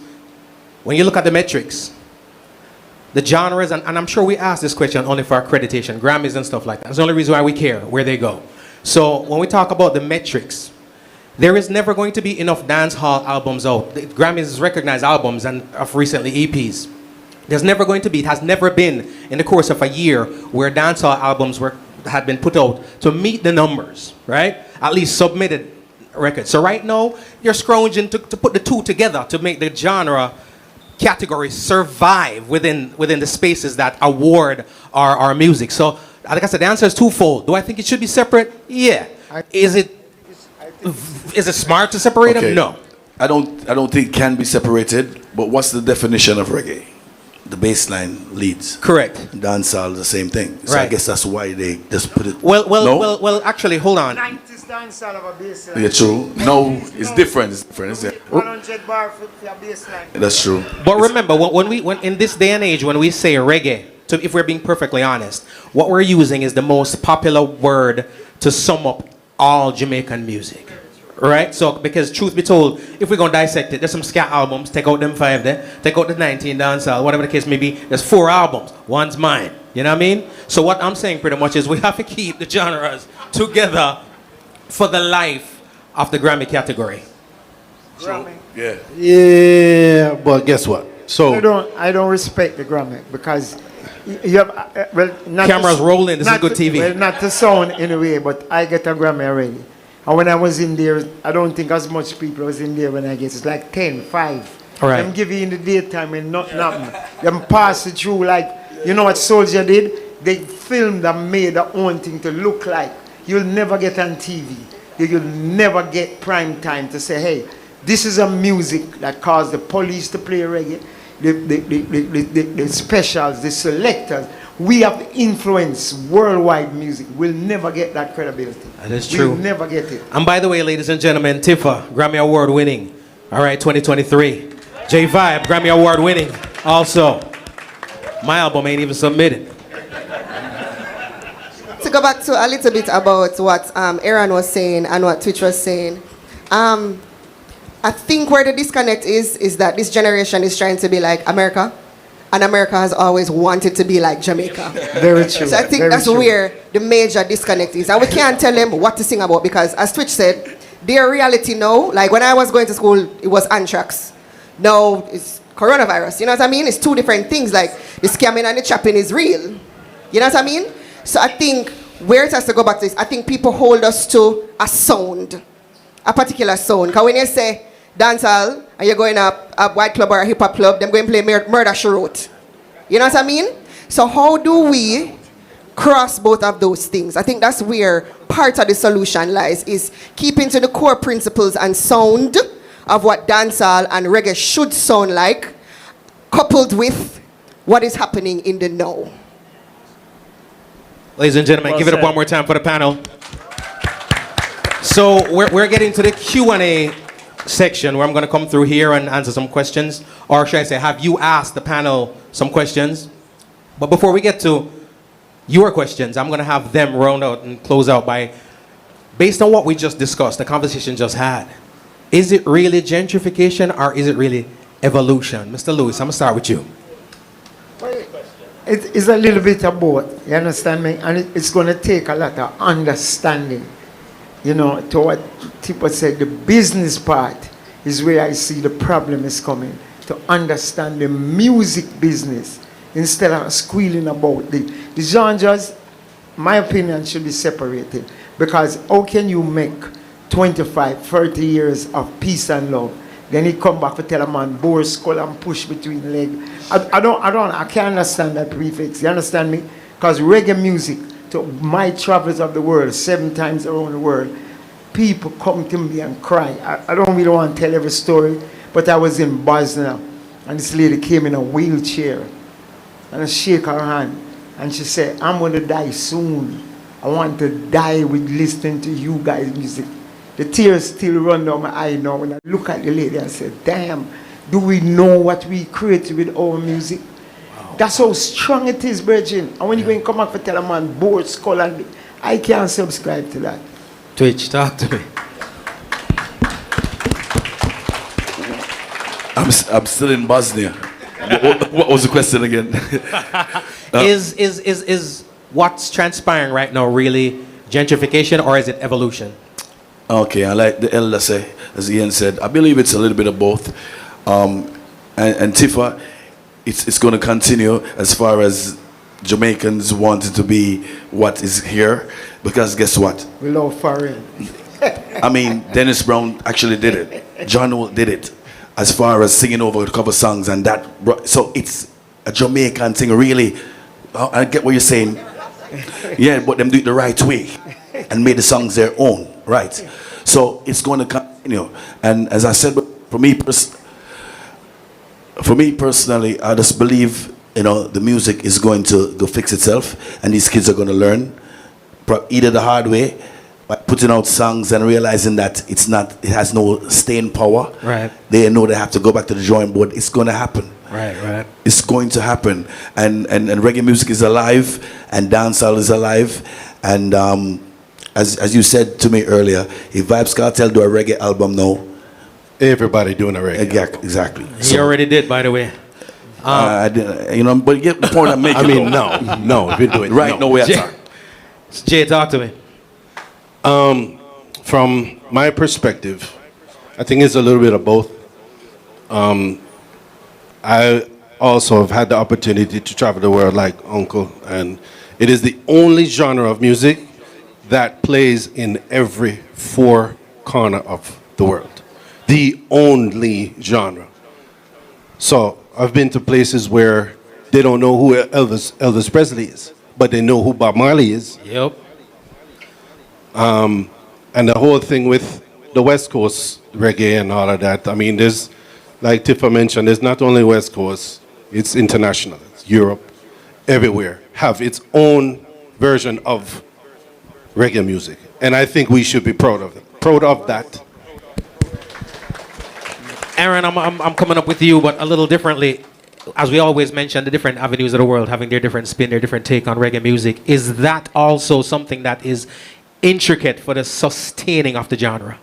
Everywhere having its own different grip, its own different version of this thing called reggae music. You know, I don't know.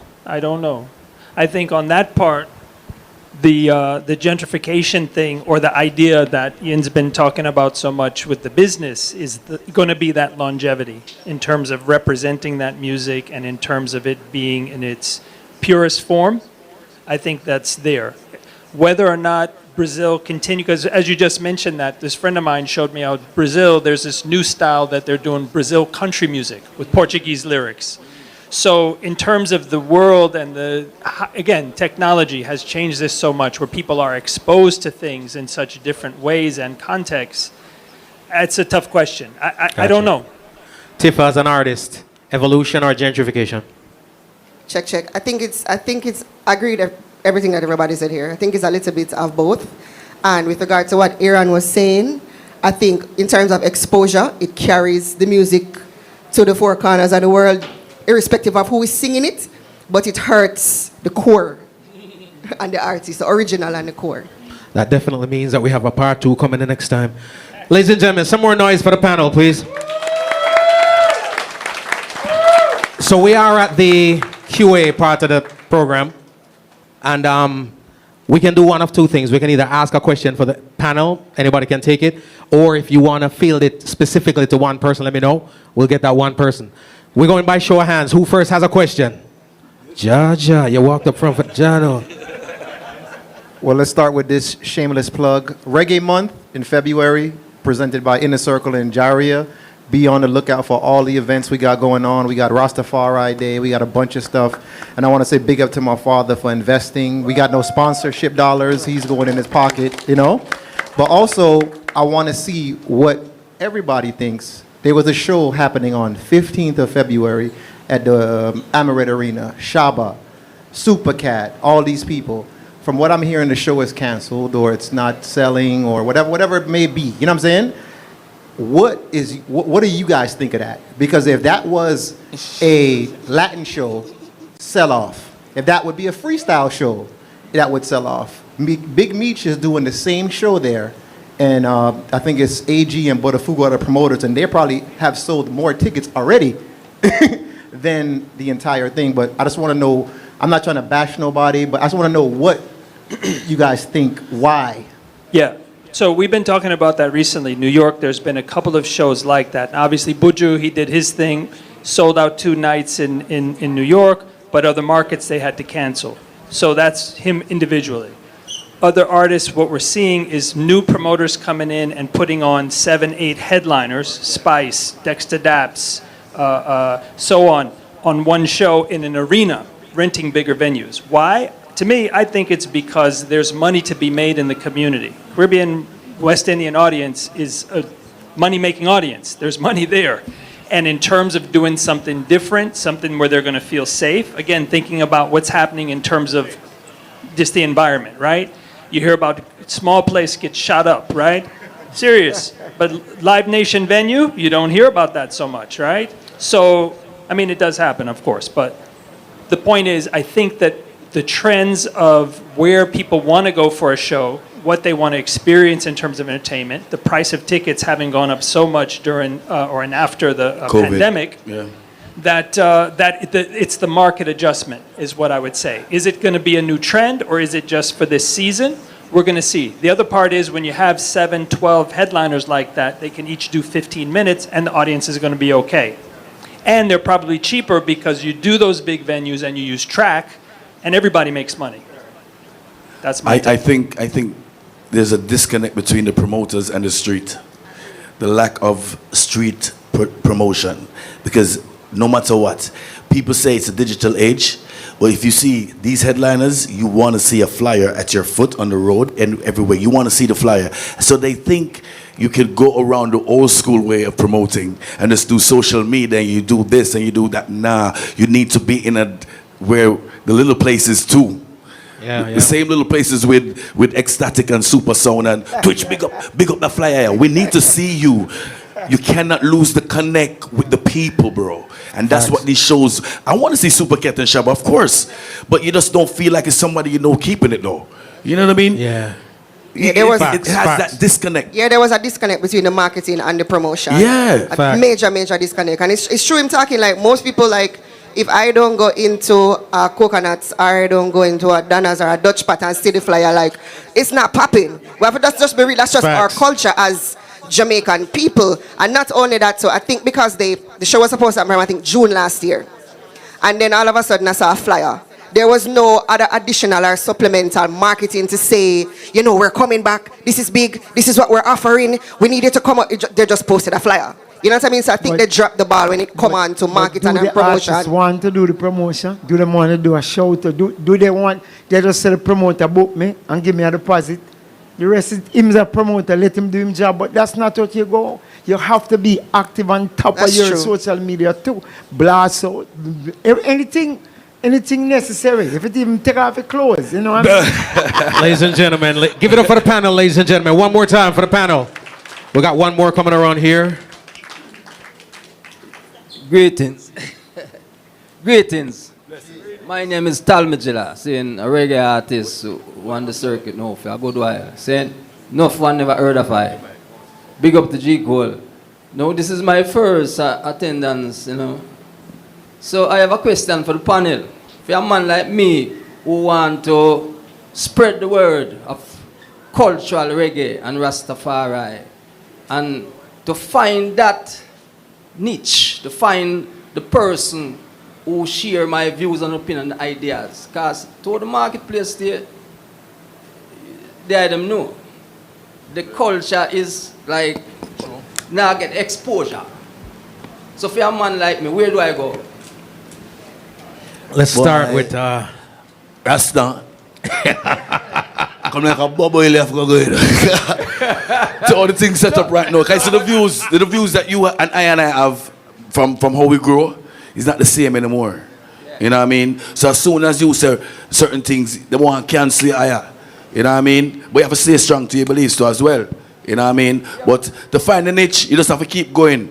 You know what I mean? Keep staying true to your beliefs. Look at the lady and say, damn, do we know what we create with our music? Wow. That's how strong it is, Virgin. And when you go and come out for tell a man, board, skull, and I can't subscribe to that. Twitch, talk to me.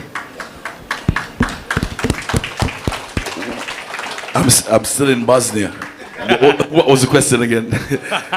Is what's transpiring right now really gentrification or is it evolution? Okay, I like the elder say, as Ian said, I believe it's a little bit of both. And Tifa, it's going to continue as far as Jamaicans wanting to be what is here, because guess what? We love foreign. I mean, Dennis Brown actually did it. John Holt did it, as far as singing over the cover songs and that. So it's a Jamaican thing, really. I get what you're saying. Yeah, but them do it the right way and made the songs their own, right? So it's going to continue. And as I said, for me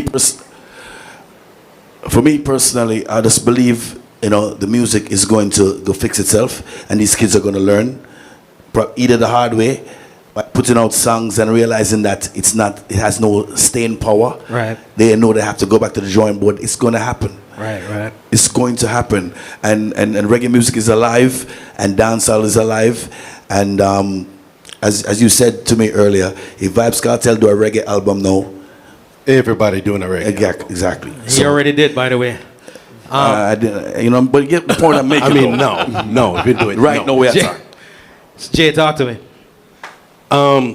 From my perspective, I think it's a little bit of both. I also have had the opportunity to travel the world like Uncle, and it is the only genre of music that plays in every four corner of the world. The only genre.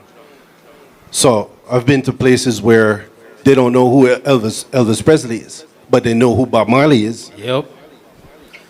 And the whole thing with the West Coast reggae and all of that, I mean, there's, like Tifa mentioned, there's not only West Coast, it's international. It's Europe, everywhere, have its own version of reggae music. And I think we should be proud of it, proud of that. Aaron, I'm coming up with you, but a little differently. As we always mention, the different avenues of the world having their different spin, their different take on reggae music. Is that also something that is intricate for the sustaining of the genre? Everywhere having its own different grip, its own different version of this thing called reggae music. I don't know. I think on that part, the gentrification thing, or the idea that Ian's been talking about so much with the business, is going to be that longevity in terms of representing that music and in terms of it being in its purest form. I think that's there. Whether or not Brazil continue, because as you just mentioned that, this friend of mine showed me how Brazil, there's this new style that they're doing, Brazil country music with Portuguese lyrics. So in terms of the world and again, technology has changed this so much where people are exposed to things in such different ways and contexts. It's a tough question. I don't know. Tifa, as an artist, evolution or gentrification? Check. I think it's I agree with everything that everybody said here. I think it's a little bit of both. And with regard to what Aaron was saying, I think in terms of exposure, it carries the music to the four corners of the world, irrespective of who is singing it, but it hurts the core and the artist, the original and the core. That definitely means that we have a part 2 coming the next time. Ladies and gentlemen, some more noise for the panel, please. So we are at the QA part of the program, and we can do one of two things. We can either ask a question for the panel, anybody can take it, or if you want to field it specifically to one person, let me know. We'll get that one person. We're going by show of hands. Who first has a question? Jaja, you walked up front for Jano. Well, let's start with this shameless plug. Reggae Month in February, presented by Inner Circle in Jaria. Be on the lookout for all the events we got going on. We got Rastafari Day. We got a bunch of stuff. And I want to say big up to my father for investing. We got no sponsorship dollars. He's going in his pocket, you know. But also, I want to see what everybody thinks. There was a show happening on 15th of February at the Amaret Arena. Shaba, Supa, all these people. From what I'm hearing, the show is canceled or it's not selling or whatever it may be. You know what I'm saying? What do you guys think of that? Because if that was a Latin show, sell off. If that would be a freestyle show, that would sell off. Big Meech is doing the same show there. And I think it's AG and Botafugo are the promoters, and they probably have sold more tickets already than the entire thing. But I just want to know, I'm not trying to bash nobody, but I just want to know what you guys think, why.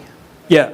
So we've been talking about that recently. New York, there's been a couple of shows like that. And obviously, Buju, he did his thing, sold out 2 nights in New York, but other markets they had to cancel. So that's him individually. Other artists, what we're seeing is new promoters coming in and putting on 7, 8 headliners, Spice, Dexter Daps, so on one show in an arena, renting bigger venues. Why? To me, I think it's because there's money to be made in the community. Caribbean West Indian audience is a money-making audience. There's money there. And in terms of doing something different, something where they're going to feel safe, again, thinking about what's happening in terms of just the environment, right? You hear about small place gets shot up, right? Serious. But Live Nation venue, you don't hear about that so much, right? So, I mean, it does happen, of course. But the point is, I think that the trends of where people want to go for a show, what they want to experience in terms of entertainment, the price of tickets having gone up so much during or and after the pandemic, that it's the market adjustment is what I would say. Is it going to be a new trend or is it just for this season? We're going to see. The other part is when you have 7, 12 headliners like that, they can each do 15 minutes and the audience is going to be okay. And they're probably cheaper because you do those big venues and you use track and everybody makes money. That's my I think there's a disconnect between the promoters and the street. The lack of street promotion. Because no matter what, people say it's a digital age.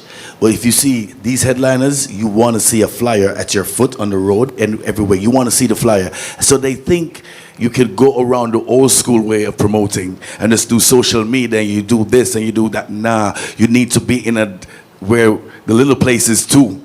The same little places with Ecstatic and Supa Sound and Twitch, big up the flyer. We need to see you. You cannot lose the connect with the people, bro. And that's what these shows. I want to see Super Cat and Shabba, of course. But you just don't feel like it's somebody you know keeping it though.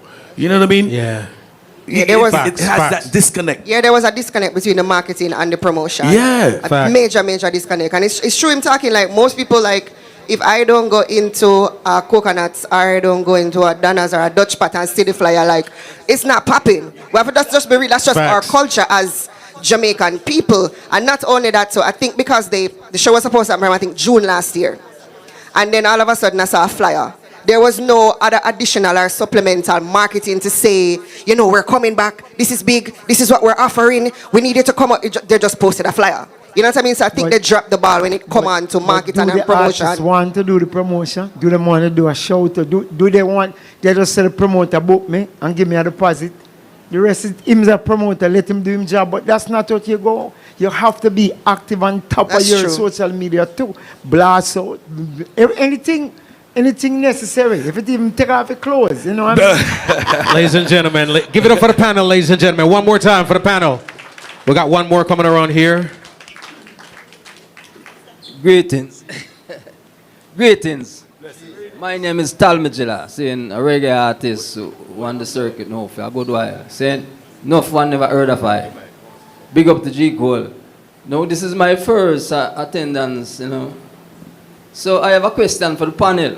For a man like me who want to spread the word of cultural reggae and Rastafari and to find that niche, to find the person who share my views and opinion and ideas. Because to the marketplace there, they them know.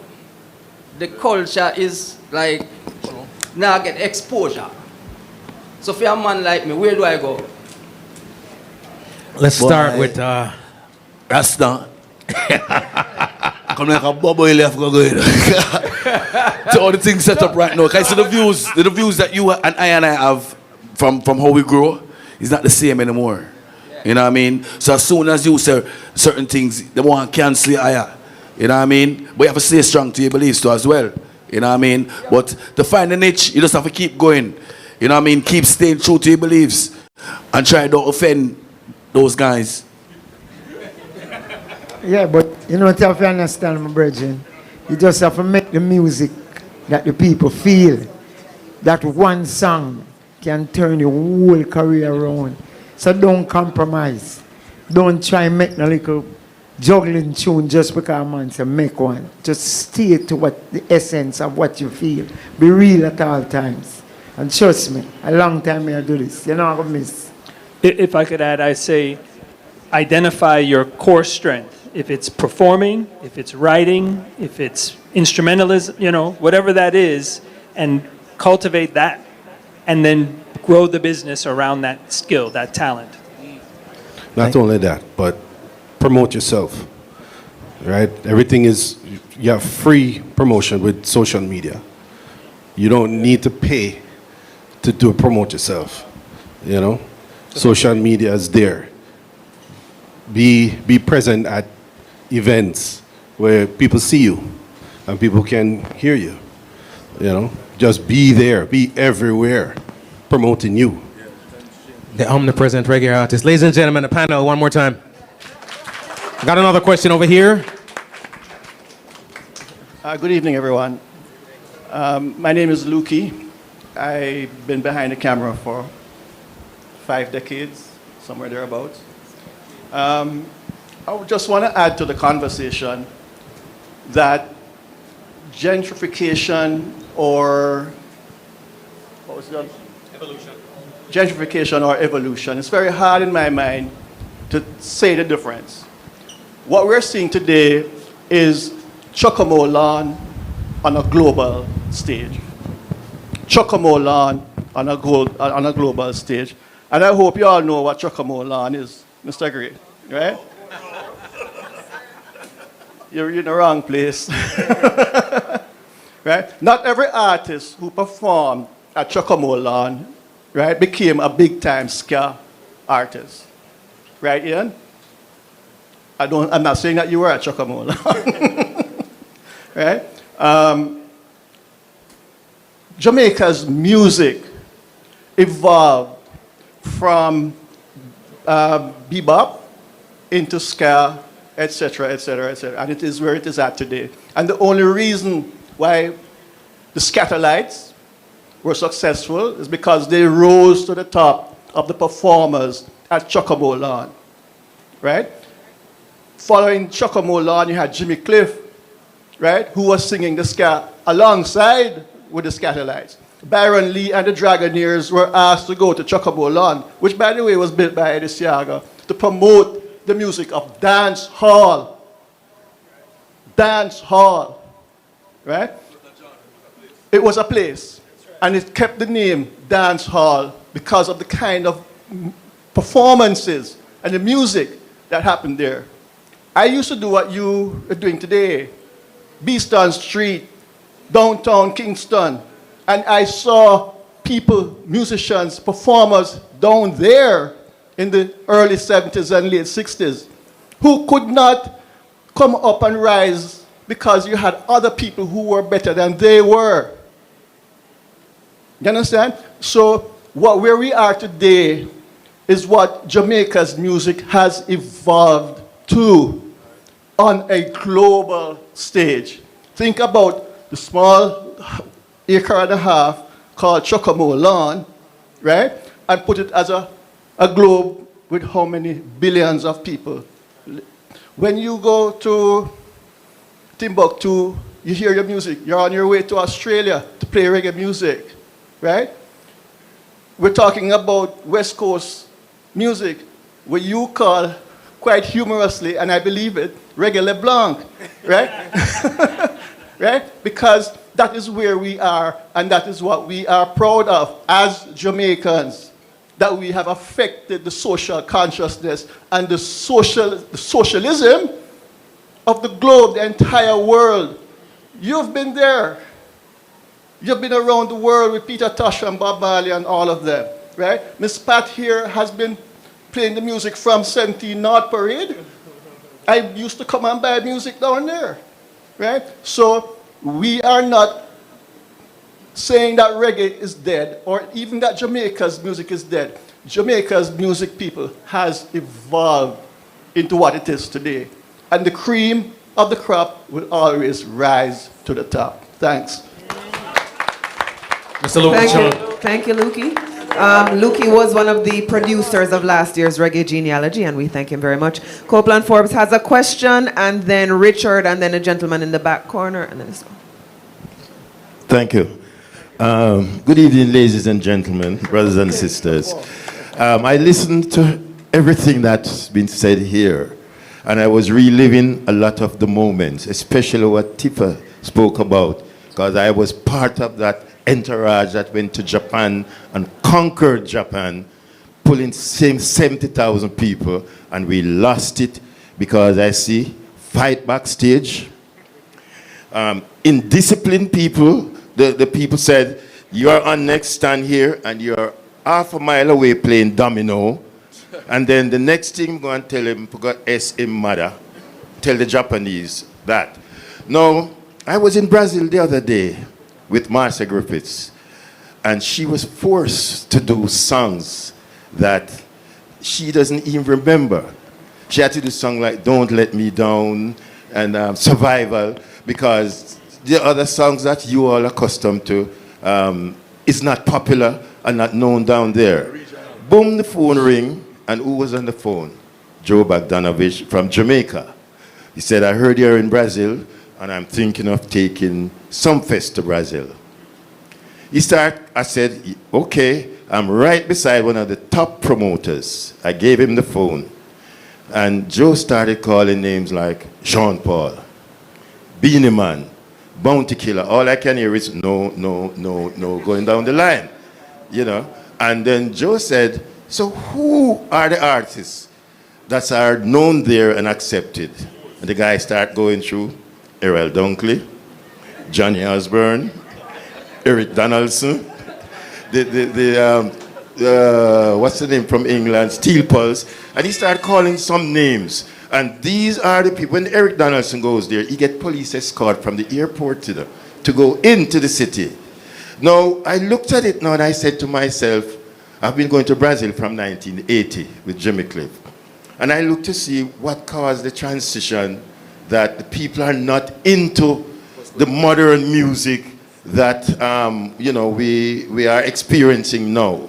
So the panel, one of the most brilliant panel I see for a long time, you know. Kudos to those who put it together. I would like to hear it from one or two of you, what you think we could do to remedy that leak that we have down there.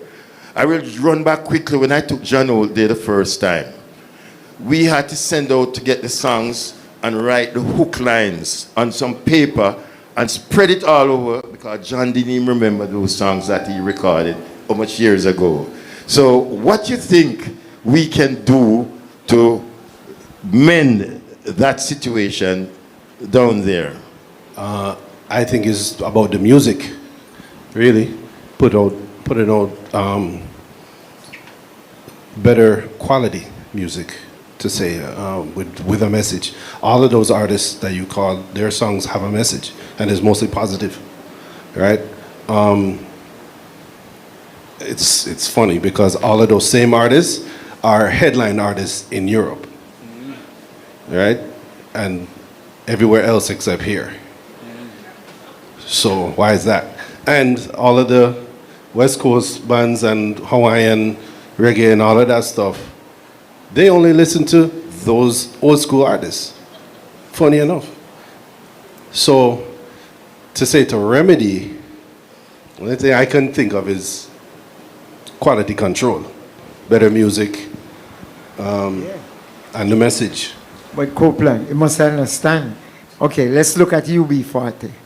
90% of their catalog is Jamaican songs that they cover. Versions of Here I Am Baby was an Al Green song covered by Al Brown.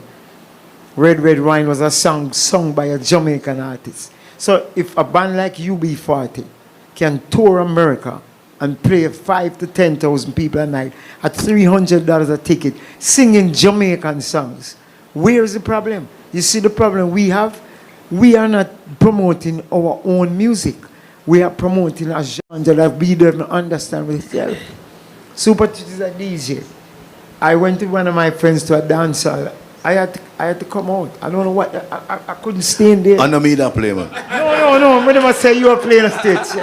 But I just saying, just like you said, Twitch play the record and you say you're not going to play. Right. So your integrity tell you, say, no, sir. It means a lot to me, man. No, go play. I'm not compromising. Right. You know what I'm saying? Same thing I tell you, Russ. Don't compromise. Don't compromise your thing, Virgin. Don't compromise. Bob Marley never compromised. True that. He never compromised, and still till today, Bob Marley be 80 years old. And I'm telling you, the whole dancehall industry, in terms of royalties, do not make as much money as Bob Marley catalog. Father Ian, if I could say, I think the answer is that they got to tour there The artists have to go. That's what the difference is. There's business obstacles to getting them to go, right? Which you just talked about, which exists. But the answer is that that's what's going to do it.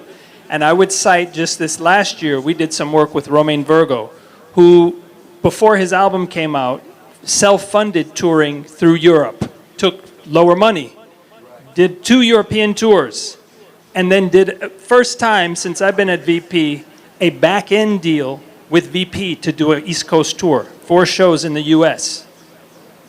Promoters didn't think he could sell the ticket. We couldn't get another promoter to take the show on a standard basis, up front, whatever his fee was. But they took a back-end deal, and they got the shows, and and the shows made money. So the point is, it can work, but it's the business aspect that people have to understand. You mentioned Japan. Japan right now, our guy over there, he's telling me constantly, the yen is terrible versus the US dollar. They can barely afford to buy the recorded music, much less be bringing people over, much less then paying them the sort of exorbitant rates that artists had been asking. And again, particularly after the pandemic. Right. So that's something that artist community has to work with. You know, there's certain shows or markets, maybe they tour the Caribbean, they have set promoter, they can do 1 show, 2 shows, New York and out. That's it. But you don't grow your touring business. And there's other artists to mention. The other one is Itana, who has done that. Respect to Itana, because she has also toured and sacrificed to get out on the road, both US and Brazil. Soja tours Brazil and has a strong following there because they've been doing it for years. But let me ask you a question. Do you think it's the artist fees that are charging too much money? Of course. Is that a problem? Of course, that's part of it, of course. Because you can't charge what you charge in New York. Of course, we know that. In Milwaukee. We know that. But, Come on. but just to be real. answer the It doesn't question, make any sense. But to answer the question, it's because we're not going there. In the same way, the demand level for Buju, him coming back after X number of years, was because he's in the market. You can see him locally, right? So I think that's where it's at. And hopefully there'll be people who want to organize themselves to tour. If it's 10 dancehall artists, they could sell. They'll sell if they get over there. UK otherwise. And if you look at it, some of the streaming markets, because you were talking about that, Ian, dancehall is streaming in Japan. Dancehall is streaming in England and in Canada. And these guys could work, but it's a matter of how you build your business. UK is very good. Can I add something there, Mr. Copeland? I think it comes down also to education and research. Because automatically after that, when you say dancehall or reggae, you don't think Brazil. But then it might be a big market or a sustainable market, but because persons are not doing their education and research, they're not knowing that, okay, this might be a thing. That's the first thing. And the second thing, especially with Jamaican people, they tend to lean towards popularity and hype. Because you're popular doesn't mean you're good. Right. And vice versa. You know what I mean? Because again, those set of artists might not necessarily have been popular here to book, but they're popular in Brazil. So it comes down to the education and the research. We need to start researching these markets. We need to stop saying, yeah, we're big in the four corners of the globe, but where? Tifa, one of the things that really stuck out to me, what Mr. Copeland said, is the discipline that we lack in our genre. The lack. So we've seen it all the time, how artists and their entourages and how they act and how they behave, and them go certain places one time and them never go back. And nobody don't want to work with them. Exactly. Nobody, you know what I'm saying? So that's you know, of course, the egos. But Twitch, that comes along with it. Hold on. We want to get a few more questions. We want to get a few more questions in. Please. All right. Please. So keep your questions short, please, and then the panelists can. Sure, tell me enough to say no. All right, may I tell you. Good evening, ladies and gentlemen. Distinguished panelists, Sir G. Cole. Gentrification. You know, because I really want to go back to the core of the presentation, the gentrification of the music. When we talk about gentrification, we're talking about, imagine a geographical space, run down, and some people with money come in and them just buy up the thing and transform it. Gentrification speaks to a transformation, right? We have been making music in Jamaica for the past 73 years, thereabouts, right? And one of the things that's lacking in Jamaica, with Jamaica and its approach to the music business, is that we say it's an industry, but the the fundamentals that, you know, would underline an industry, we don't have it. Nobody in Jamaica really puts big money. No big money in Jamaica where is behind the music. And so the music is developing outside of Jamaica. Is that a bad thing? You know, and that's a question that I'm trying to I'm listening for the answer, because we don't have that superstructure in Jamaica to develop the music. Most of the big names in the music in terms of the promotion and the marketing are outside of Jamaica, but the music originated in Jamaica. And so is the gentrification a bad thing? I think there's attempts being made. I know Shaggy is doing his Island Music Conference, and not to just plug what they're doing, but there is an effort to bring people together in terms of the industry locally and other industry, not just the musicians, producers, but to help musicians find out about funding, find out about, you know, other aspects that's going to support their business, and just to bring people together as a community. So I think there's efforts being made in Jamaica. That's just one. During the month of February, and Reggae Month, and I'm sure Babsy Grange would have a few things to say about what they're trying to do to bring the young people in and to educate them. Now, true, not all of it is working, and it's taken some time, but I do think there's efforts being made. Return up, okay. When you say we have such, how do you put it? Reggae music, dancehall is such a beautiful thing, and I don't think Jamaica embraces it. The government don't embrace it the way they should, man. Agreed. They don't. So when you say that, you want me to cuss, but I'm not gonna cuss. But they haven't tried. It's been Singing Melody. You've been there. You've seen it. How dancehall has been put to the side, and that's why even our forefathers fought for sound system culture, just to have the music played. You know what I mean? There's a classism that separates. True. From original, I know that, but I grew up in it. You understand? The only reason why the system was different. Ian, You had Byron, exactly. Granville Williams, and the Roots man couldn't go in. Right. So there's a classism. So they haven't cultivated and put the music in the right space. The question he asked a very good point. Jamaica had a music industry. Well, I'm growing up, I don't know if you hear about Yabby U. Yabby used to ride a bicycle. Till he was the original making of the rhythms. So you would have a man of him little label, and he would come, he would go down to my spot, press him record, sell it in North Street, Joe Gibbs. We had an industry where you could make your master and go around and sell it to the shops. So a Chris Blackwell comes to Jamaica to take a Bob Marley. Then he took a Burning Spear. Then he took a Third World. Then he took us, Jacob Miller. Then he was building a global empire via reggae music. Then he went to England, he found Steel Pulse. So basically, taking it outside of Jamaica without authenticating Jamaica, you have a problem. But the genre of modern reggae music, which a lot of Jamaicans don't even understand. Okay, I'm going to ask you a question. You asked the question. How did a white band like Soulja win the Grammy? Can you answer me that question?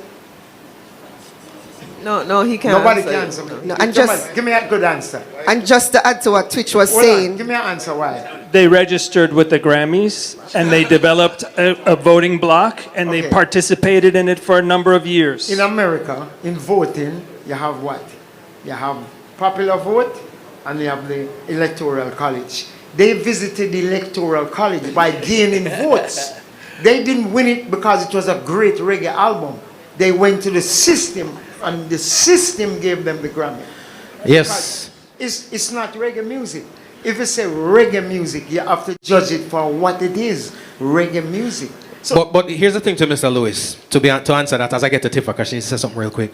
Truth be told, and if you really observed most of the albums submitted in the year that Soulja won, based on the criteria for Grammys, that was one of the albums that had the most what is considered reggae music.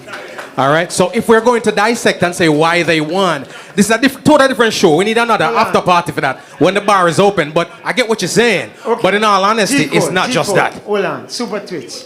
Play me a Soulja song. Okay. All right, hold on. There is a DJ who have no clue to Soulja. So how can Soulja win a Grammy? And if you ask a broke DJ, Twitch Rich. Ladies and gentlemen, we could talk to Tifa real quick. all right, to add what Twitch was saying and back to Uncle Copeland with the gentleman there, it starts at home.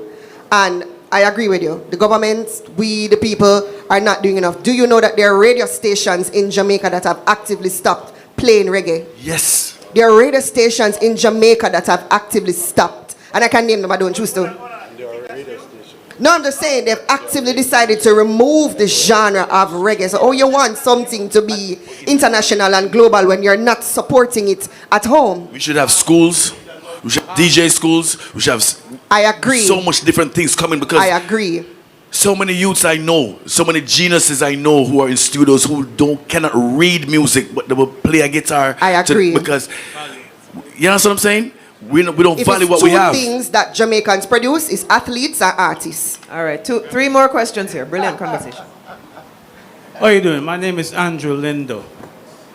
I have a comment and a question. The comment is this. We are the original. That's number one. The carbon copy can never do what the original can do. The carbon copy maintains a DNA of the original, but it's not the original. When you don't take care of what you own, somebody else take it and make it their own. So we have an obligation and a responsibility to take care of this music the best way we can. You understand? The bottom line is we need literacy. Literacy.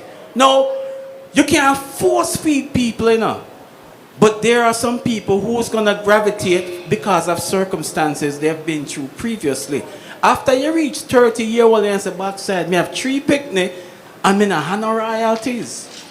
You know, I forgot get literally, you have to get into the trenches and say, all right, I have to figure out this, I have to start out this, you understand? But we need to promote more literacy, you understand? And not everybody accept education. Some people just lag-headed. I just saw life go. But I'm going to tell you, there's a few in the bunch. You find them. Work with them. Work with them. And make them grow to be something. I love it. All right. Got one over here, Khalib. Yep. Oops, sorry. Good evening, everyone. One of the things I find, and in listening to the panel and in doing this thing, is one of the breakdowns. The reason for the breakdown is what I think it's the motive, the expectation, and the work ethic. As the people who make a living out of reggae, who have, as you said, you go to Brazil and they said they want Eric Donaldson, they want the older school guys. When they were doing the music at that time, their motives were pure. The motive nowadays is get on, get a hype, make a money, or more than not, sometimes it's not even to make a money, it's just the hype, just to be hype. And if your motives in doing something is not pure, it will not pan out. So that is why a lot of it's just like flash in the pan music now. And the expectation is like you come with the wrong motives already, and then you immediately expect to be a star without having the work ethic of being an artist. Because these, sometimes I listen to some of the artists and I hear their experiences of rehearsal. Man, I faint in a rehearsal because rehearsal are going long. I have a band, and when we used to rehearse at one point, we quit our jobs, foolish as it was, and we used to rehearse from 12 p.m. to 12 a.m.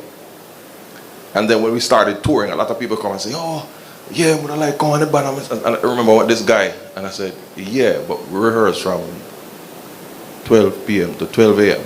He said, yeah, man. I'm going to say, 12 p.m. to 12 a.m. 6 days a week.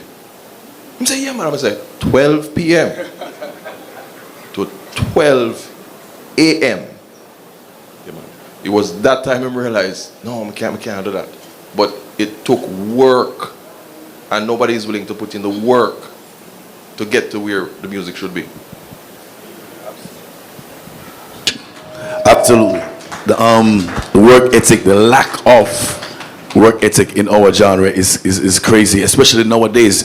And as you mentioned about rehearsal, there was a clip I saw on, I don't know if it was YouTube or Instagram, where Rough Cut Jummy, he got so mad at the artist, because the artist never go rehearsal and he was cussing the band. He was cussing the band. Yo, you know, play my rhythm right. Bro, you did not do rehearsal. Yo, we par with Stephen and Junior Gang all the time. Them Monday rehearse every single day. And them tour 8 months of the year. But them still rehearse every day. Why? Because, J-Vibe, you can talk about that. You know, 8 hours a day. So as you said, the work ethic is lacking in our business. Work ethic, discipline, and just common sense more time. Jano. Good evening, and by the way, congratulations to the panel and to G. Cole. I think this is very, very well put together, and hopefully you'll do this again. One of the things I've noticed over the years is that Jamaicans seem to think that they have a monopoly on reggae music. Now, yeah, that used to be. And if you listen to all what I've heard today, it's nothing but people that have content, that have good lyrics, song well structured. That's what you hear. Production is way, way up there. When I listen to the music now, I don't see that, number one. Number two, if a non-Jamaican happens to win a Grammy, they are upset. And I said to a friend of mine in Jamaica who was very upset one time, I said, by the way, have you heard the album that won? No. Are you going to listen to it? No, I don't care. A Jamaican don't win it. And I think that's the narrow-mindedness that we have to get out of. Thank you. Absolutely. Absolutely. So let me be the first to say that I'm not Jamaican. You're from Supa Sound. I'm American, but I grew up in Jamaica. I went to school in Jamaica. I'm one of the baddest Jamaican selector them over the years. So as you said, when I see like so-called outsider wins the Grammy, I have no problem with it, because guess what? Music is music. And if we do what we're supposed to do, that would have never happened. Yeah, but so, I don't have no problem with it either, you know. But I think how the Grammy judges the reggae album is not right. So let me ask you this, Uncle. Yes. If Cali Buds wins the Grammy over Bob Marley and everybody else, Okay. Okay. Anybody vexed? But take Cali Buds now. Cali Bermudian, Buds is from one Bermuda. of the few modern reggae artists that can go into a Jamaican crowd and rock them, you know. He's one of the few drink smoke when the herbs come around. Him have the tune them that they could rock too. But Soldier, I record Soldier. Them record at my studio. I see them. It's a patchwork. It's a patchwork. Me not bring them down. Not fight no man. It's a patchwork. It don't right because. Me now come back at your studio. No, me not be. Me not feel away. It's not Sly and Robbie. It's not Sly and Robbie. It's not Studio One. Remember, you know, when you borrow a man thing, you know, borrow it good. That is true. That is true. Don't half it. And I don't think anybody will argue with you, trust me, in terms of the integrity of the music. Nobody will argue with you. But again, I think because we know that it's not... Listen, political campaigns are popularity contests, right? At the end of the day, if I put out the greatest record tomorrow, and Buju put out the worst record tomorrow, he's going to get over me. Why? 1 million followers versus 15 grand, right? It's just numbers. It's metrics. Don't take it personal. Miss Pat has a comment. Yes, I want to congratulate all the panelists and G. Cole. I just want to say one thing. People imitate our Jamaican reggae music for one thing. We are the best. People don't imitate bad things. They Absolutely. We are the best. That's like a dope plate. Pat, you are the best. You are the best. And last question goes to Singing Melody. Hi, everyone. I am very, very, very, very happy inside and out. To have a panel like this, all the years I'm in music and watching Mr. Copeland Fabs, them and even Virgin there talk about these things regular. I kind of take a little bit of everything here. And here is what. I appreciate each and every one of us that basically comes up with an idea what needs to be done. You see, this whole world is built on this thing called noise. You know what you call a noise? Is that everybody's saying something. but what it is that really needs to be done. And it starts right here from panels that needs to happen and continue in Jamaica. A matter of fact, when there is anything to deal with education of the music in Jamaica, you go to them, you don't see nobody. You understand? And we have to applaud ourselves. G. Cole, give thanks, and the panelists, listen, this need to continue. Because this is what's gonna fix the young mind as well. We can't count them out. When I was growing up in the music, you have General Echo and Yellow Man and all of these people that I was walking behind and hearing them still doing slap music and everything, and people was very happy with it. It was everything. It is similar to what's happening now. It is just the immediate shock that we're getting right now. And the immediate shock is that we're hearing these music more popular, more regular than the music that needs to be played, that we feel needs to be played. Now, so I'm wrapping up because I've been listening and I'm very, very happy. And I'm learning too. You know what I mean? Anyone here that doesn't learn anything here today can just go home and just don't bother go back and no more. For me, I am very happy and I just want to see more of this. Thank you guys. Thank you very much. Respect. The great Legends, singing ladies melody. and gentlemen. First of all, beautiful panel, beautiful everything. Conversation brings things to consciousness, and all of us are a little more conscious. And me and Singing Melody have gone around the world with this thing, and I can tell you something. The American reggae audience is not conscious at present. And we need to bring that back to life, because I can tell you we'll go to Africa and be greeted by 2,000 people. We'll go this place and be greeted at the airport with more people than we can see in a room in America at any time. They're not coming out anymore unless it's a slackness DJ. And, you know, I'm not hating on them. I want them to make their money, but we need to protect the thing that we grew. All right? And I want a shameless plug that I got permission to do. Black-owned establishment, great food, great place. Cocoon, Sunday night, tomorrow night, Singing Melody will be hosting the live band. Come on out and enjoy yourself. It's free. Come out, just buy your dinner and come see Singing Melody and see what he does and see why he's that ninth wonder of the world with that voice. All right? Legendary. Yeah. Legendary stuff. Ladies and gentlemen, one more time for the panel. And one more time for yourselves with the questions. And as we try to figure out, as we disseminate who the onus falls on and the responsibility. No, I'm saying as we try to find out who the onus falls on and the responsibility for where the music is and the climate of the music. One thing I always implore everybody to do, look at each other, look around. Music drop every day. When last you buy one? When last you download? Fire me up on no. So here what happened now. Anytime the music comes out, we are very vocal. Everybody got an opinion, right? Everybody talk about stuff. I did an interview before. Somebody told me how them like this and them like that. Them love Taros. My question was, how's the album? She said, what? I said, the album bad? She said, yes. I said, do you have it? She said, no. So my response was, it is you. All right? You're the problem. We're entitled to the opinion, but we decide that we're not support the thing. So personally speaking, I feel like the audience, us, we personify, we apostrophize this reggae music. Our thing, it belongs to us. It's our birthright. Except when it comes time to support it.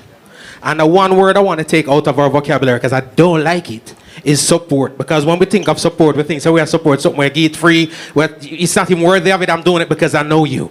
Right? Just consume the thing. It's a product. Jerk chicken bud, reggae music butter. Red stripe bud, reggae music butter. Right? Ladies, Khalib, you have something you want to say? I have many things I want to say. Can you lend David that microphone? My soapbox. Good afternoon. Good evening, everyone. Ladies and gentlemen, I'm going to ask you to just stay up here with us for a moment. So good evening, everyone. My name is Khalib Thompson. I am one of the co-founders of Island Space Caribbean Museum, and I'm the current president of the board. This is my co-founder and the immediate past president, David Muir. Say good evening, David. Good evening, good evening. First of all, I want to thank the panel. It is this is the second time that we're doing this with this music theme. And this panel, I think, is absolutely spectacular. We had a great one last year as well. But this, with the diversity of perspectives, has just blown everyone in this room away, I believe. So please give them a round of applause. I thank you, I thank you, I thank you, I thank you, I thank you. And thanks to G. Cole, the moderator did an amazing job. Thank you so much. So I want to also recognize our VIPs in the audience, and I don't want to forget anybody. I'm going to try and go as quickly as possible. I see some multi-generational Copeland Forbes and Colin Forbes. I see Miss Pat and Miss Angela. I see Jason and Jason's daddy. And mommy, sorry. So we have multiple generations in the room, and I thank all of you for being here. Singing Melody, Miss Pat, Lukey Chung, who am I not seeing? Sassy, and who am I? Is there any other royalty? Who? Clinton. Oh, sorry. Clinton Lindsay, of course. Howie. There you go. Of course, we see Howie Chung. We see Ecstatic, of course. Stretch. All right, Dennis, all right. I see Eugene Gray. We're not going. Eugene. Oh my God, Eugene. Absolutely. And Felicia. We see Handel, of course. Handel. I Radio. Okay, we're not going to get carried away. Fantels for sure, without any question. Jayut. No, when I see him, we're there. And I want to, of course, acknowledge our sponsors. So we're hearing about support and all this kind of stuff. Without sponsors, without donors, we do not have a museum because we are a non-profit. A lot of how we are able to sustain and do these kinds of events. Some of you paid $15. A lot of you came in because you're media or claimed that you were media. So a lot of how we're able to sustain this museum and put on events like Reggae Genealogy and this panel is because of our sponsors. So we are going to thank them again, including Broward Mall, One second. Plantation. I see that somebody's looking to give some funds right so here. what you could do, is ask them to pay to leave. That's how you will get the largest fee. Just collect to leave. You can't leave until you pay. We'll work out that. New style. Inner Circle and Big Sounds is also a sponsor of ours, so thank you to them. Right, yes. FPL, and I'm going to invite Mr. Baldwin English representing FPL to come and say a word as well. Mabi is over there in the corner. If you have not yet sampled it, that is a Caribbean-owned company. And the drink is very good. They have samples over here of Mabi, and I endorse the product. It is exceptional. Excellent. No, it's beyond excellent. It is exceptional. You try that Mabi drink. It is phenomenal. Please try it before you leave. Yeah, and please don't leave. We have other things. All right, don't leave, because we have celebration. Champagne is coming. Don't worry. Oh, hang on. All right, but I'm just... Big up Duns River. Absolutely. Big up Duns River, the restaurant, not the place in Ocherios. Oh, and Duns River, right there at Hollandale and 95. When you must go there and eat, the food is excellent and exceptional. Trust me, big food. So I'm going to recognize Community Foundation of Broward, Jamaica Tourist Board, Visit Lauderdale, Grace Foods, the Institute of Museum and Library Services, and Only the Best Printing. But our friend from FPL is just going to come up and say a few words. Good evening, everyone. First of all, thank you for having us partner with you all. It was a great panel. I'm a little boy from New York who born to Jamaican parents. So I loved. Can everyone be quiet, please? I love the discussion. I just want to say at FPL we have like 10,000 employees here in my office. Free light. Jamaican next door, Haitian across from me, Cuban. We're a very diverse population. I need so today I've been armed. Free light, brother. Yeah, ignore me, Richard. I've been armed with a lot of things. So when we go and we are debating each other on Tuesday morning, I have a lot of ammo to say Jamaica's the best. But I just want to say that we're happy to be able to partner because of our diversity. We're attuned to culturally significant discussions and opportunities to support like this. We did it last year, we did it this year. Hopefully we'll be able to continue to partner with you to bring these conversations to life. So thank you. FPL is going to support us forever. Thank you FPL, so much. yes, man, because it's the FPL. I want to tell you something, Rasta. I look and I like Bill Rasta, and I don't even like how it look Rasta. You understand? So I talk to the man in the blue suit and thing, you know. You're my general, you understand? Yeah, man, but I need a percentage off. then he's giving your percentage to us to support the culture. All So right. please don't cry too much when the light bill come, because they turn around and they give it right back. And I do want to say, Jano, that there are still so many people. Big G, where are you? Big G is, like he said earlier when we were in a conversation, he is the DJ of the Island Space Caribbean Museum. 99% of the events we do here, Big G, respect, he volunteers his time. But I say that only to say that tonight, we have DJ Mega. Give him a round of applause. DJ Mega has been holding it down tonight. He's played great music. And, oh, yeah, sorry.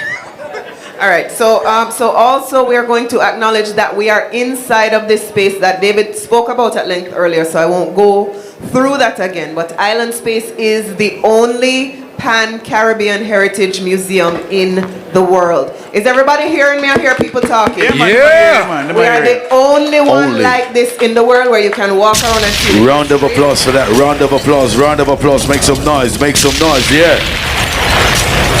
I thought that was a recording. So please keep coming back. Please invite your friends and family. It's only $15 to come in here. That is how we pay the light bill, FPL bill. And You get free light. and everything else, right? So Island Space, part of what we do is we are a platform for this type of forum. Where else can you go and hear this type of conversation with this type of group of people other than somewhere like here? And so we're going to continue doing that with your support and with your help. I want to also, is the media paying attention? Yeah, man, the media cameras trained. This is all in service of and leading up to Reggae Genealogy. This is our second year executing this concert where we explore the origins, the evolution, and the influence of Jamaican music. We tell you the history of where it is coming from. We tell you how it has evolved and grown over the years and how it has influenced global music worldwide. Just like we had in this panel, we talked about in this panel. Our lineup includes some great names, but our Lifetime Achievement honorees include Ian Lewis and the entirety of Inner Circle. You heard Miss Pat got it last year, as well as Wayne Wonder is going to be there and Donovan Jermaine is going to be there, and that's family again, right? Yeah, man. I am going to say that as a point of personal connection for me, Khalib Thompson, when I did Taste the Islands, is everybody familiar with Taste the Islands, the television show? When I did Taste the Islands, Inner Circle was one of the first places that said yes, the first celebrities that gave us that cosign to come there with Chef Irie. Remember when you came there with Chef Irie? That was our connection with Inner Circle, my first one. Supa Twitch, when I was a performing artist. The first time I performed on stage and was not scared was when Supa Twitch was playing for me in Germany. You remember that? When I was on tour with Kimani Marley, Jason Farmer was the person playing keyboards on that tour. When I was in Jamaica and at Sly and Robbie's studio, is me and Tifa was down there in the studio in Jamaica at those times. I just met Aaron this evening. Right? But this concert and this endeavor has become such a family affair for me. Even Zemroy from Code Red. These are all people that I came up with in the music industry. And I know David have many more connections than I do. GQ, I introduced on tour with Kevin Little when Twitch was not able to travel with us for a particular time. And GQ had the audacity to turn around and talk about, oh, you know Kevin? Yeah, like him and Kevin is friend now. Anyway, the point is, it is all a family affair, and I love how this has evolved. It has become very special to everybody. Some of these people, I don't even know how much we're paying them because they have not asked for any money. They're just excited to be a part of this show. I know, I know, right? But they're just excited to be a part of this show. Not you, right? And we hope you are excited to be a part of it as well. David, is there anything else you want to say before we wrap it up? I think we need to just thank ourselves. Everybody who is here, I want you to give yourselves a large round of applause. This was phenomenal. Your performance as spectators was spectacular. And you look great. And it's just wonderful to have this type of energy. A beautiful peaceful space. And if you come join us in 2 weeks or not, the most important thing is that you leave here and you tell everybody you know that Reggae Genealogy. Yes, Jayut. Oh, you see one of your fans, them love it. Anyway, listen, I want you really and truly, listen to me very carefully. I don't like to talk a lot all the time. But most of the time I love to talk a lot. And this is what I want you to hear. Tell your friends to come to Reggae Genealogy. You do not get a show that's so reasonably priced that not only is entertaining you, but educating you about our history and culture. If you missed last year's show, you missed an amazing show. Come in 2 weeks, but even if you can't make it, tell everybody you know. We all need to come out and support this wonderful, historic, entertaining, and educational event about us. When you must come out, tell everybody, for real. And two last things. There is food. This is a party, so there's food and there is drink. So please hang out. Please talk to who you want to talk to. And I would be remiss as the president if I did not do this. You all know if you come here regularly that we pass the bucket and we do our cultural tithe at Island Space. So we have our ushers over here with the basket. I'm going to ask you to dig deep into your pockets. $1, $5, $10. No, I want the $50 and the 100. David can take the $1, $10 and the $5, $10, and the 50, whatever you have. Please. But we'll take any gift. In the name of the culture. Thank you. Please. Thank you so much. Don't move yet, let them pass the bucket properly first. And we want one picture with the entire panel, if you don't mind. One image. Christian, come collect the image. Mega, don't go too fast. We want one picture with this. One picture with the panel. Tired of taking the blame. Might just well live. And there you have it. Thank you so much for tuning in. It has indeed been a pleasure. Please be sure to subscribe to the podcast Homegrown with G. Cole, available now on iTunes, Stitcher, Google Play, TuneIn, iHeartRadio, and all your podcast platforms. Also, please check out the website homegrownwithgcole.com for all things homegrown. Remember, be safe, be kind, and be good to each other. My name is G. Cole, and this is Homegrown. Nakikinika sa música, Homegrown with G. Cole. Estás escuchando Homegrown con G. Cole.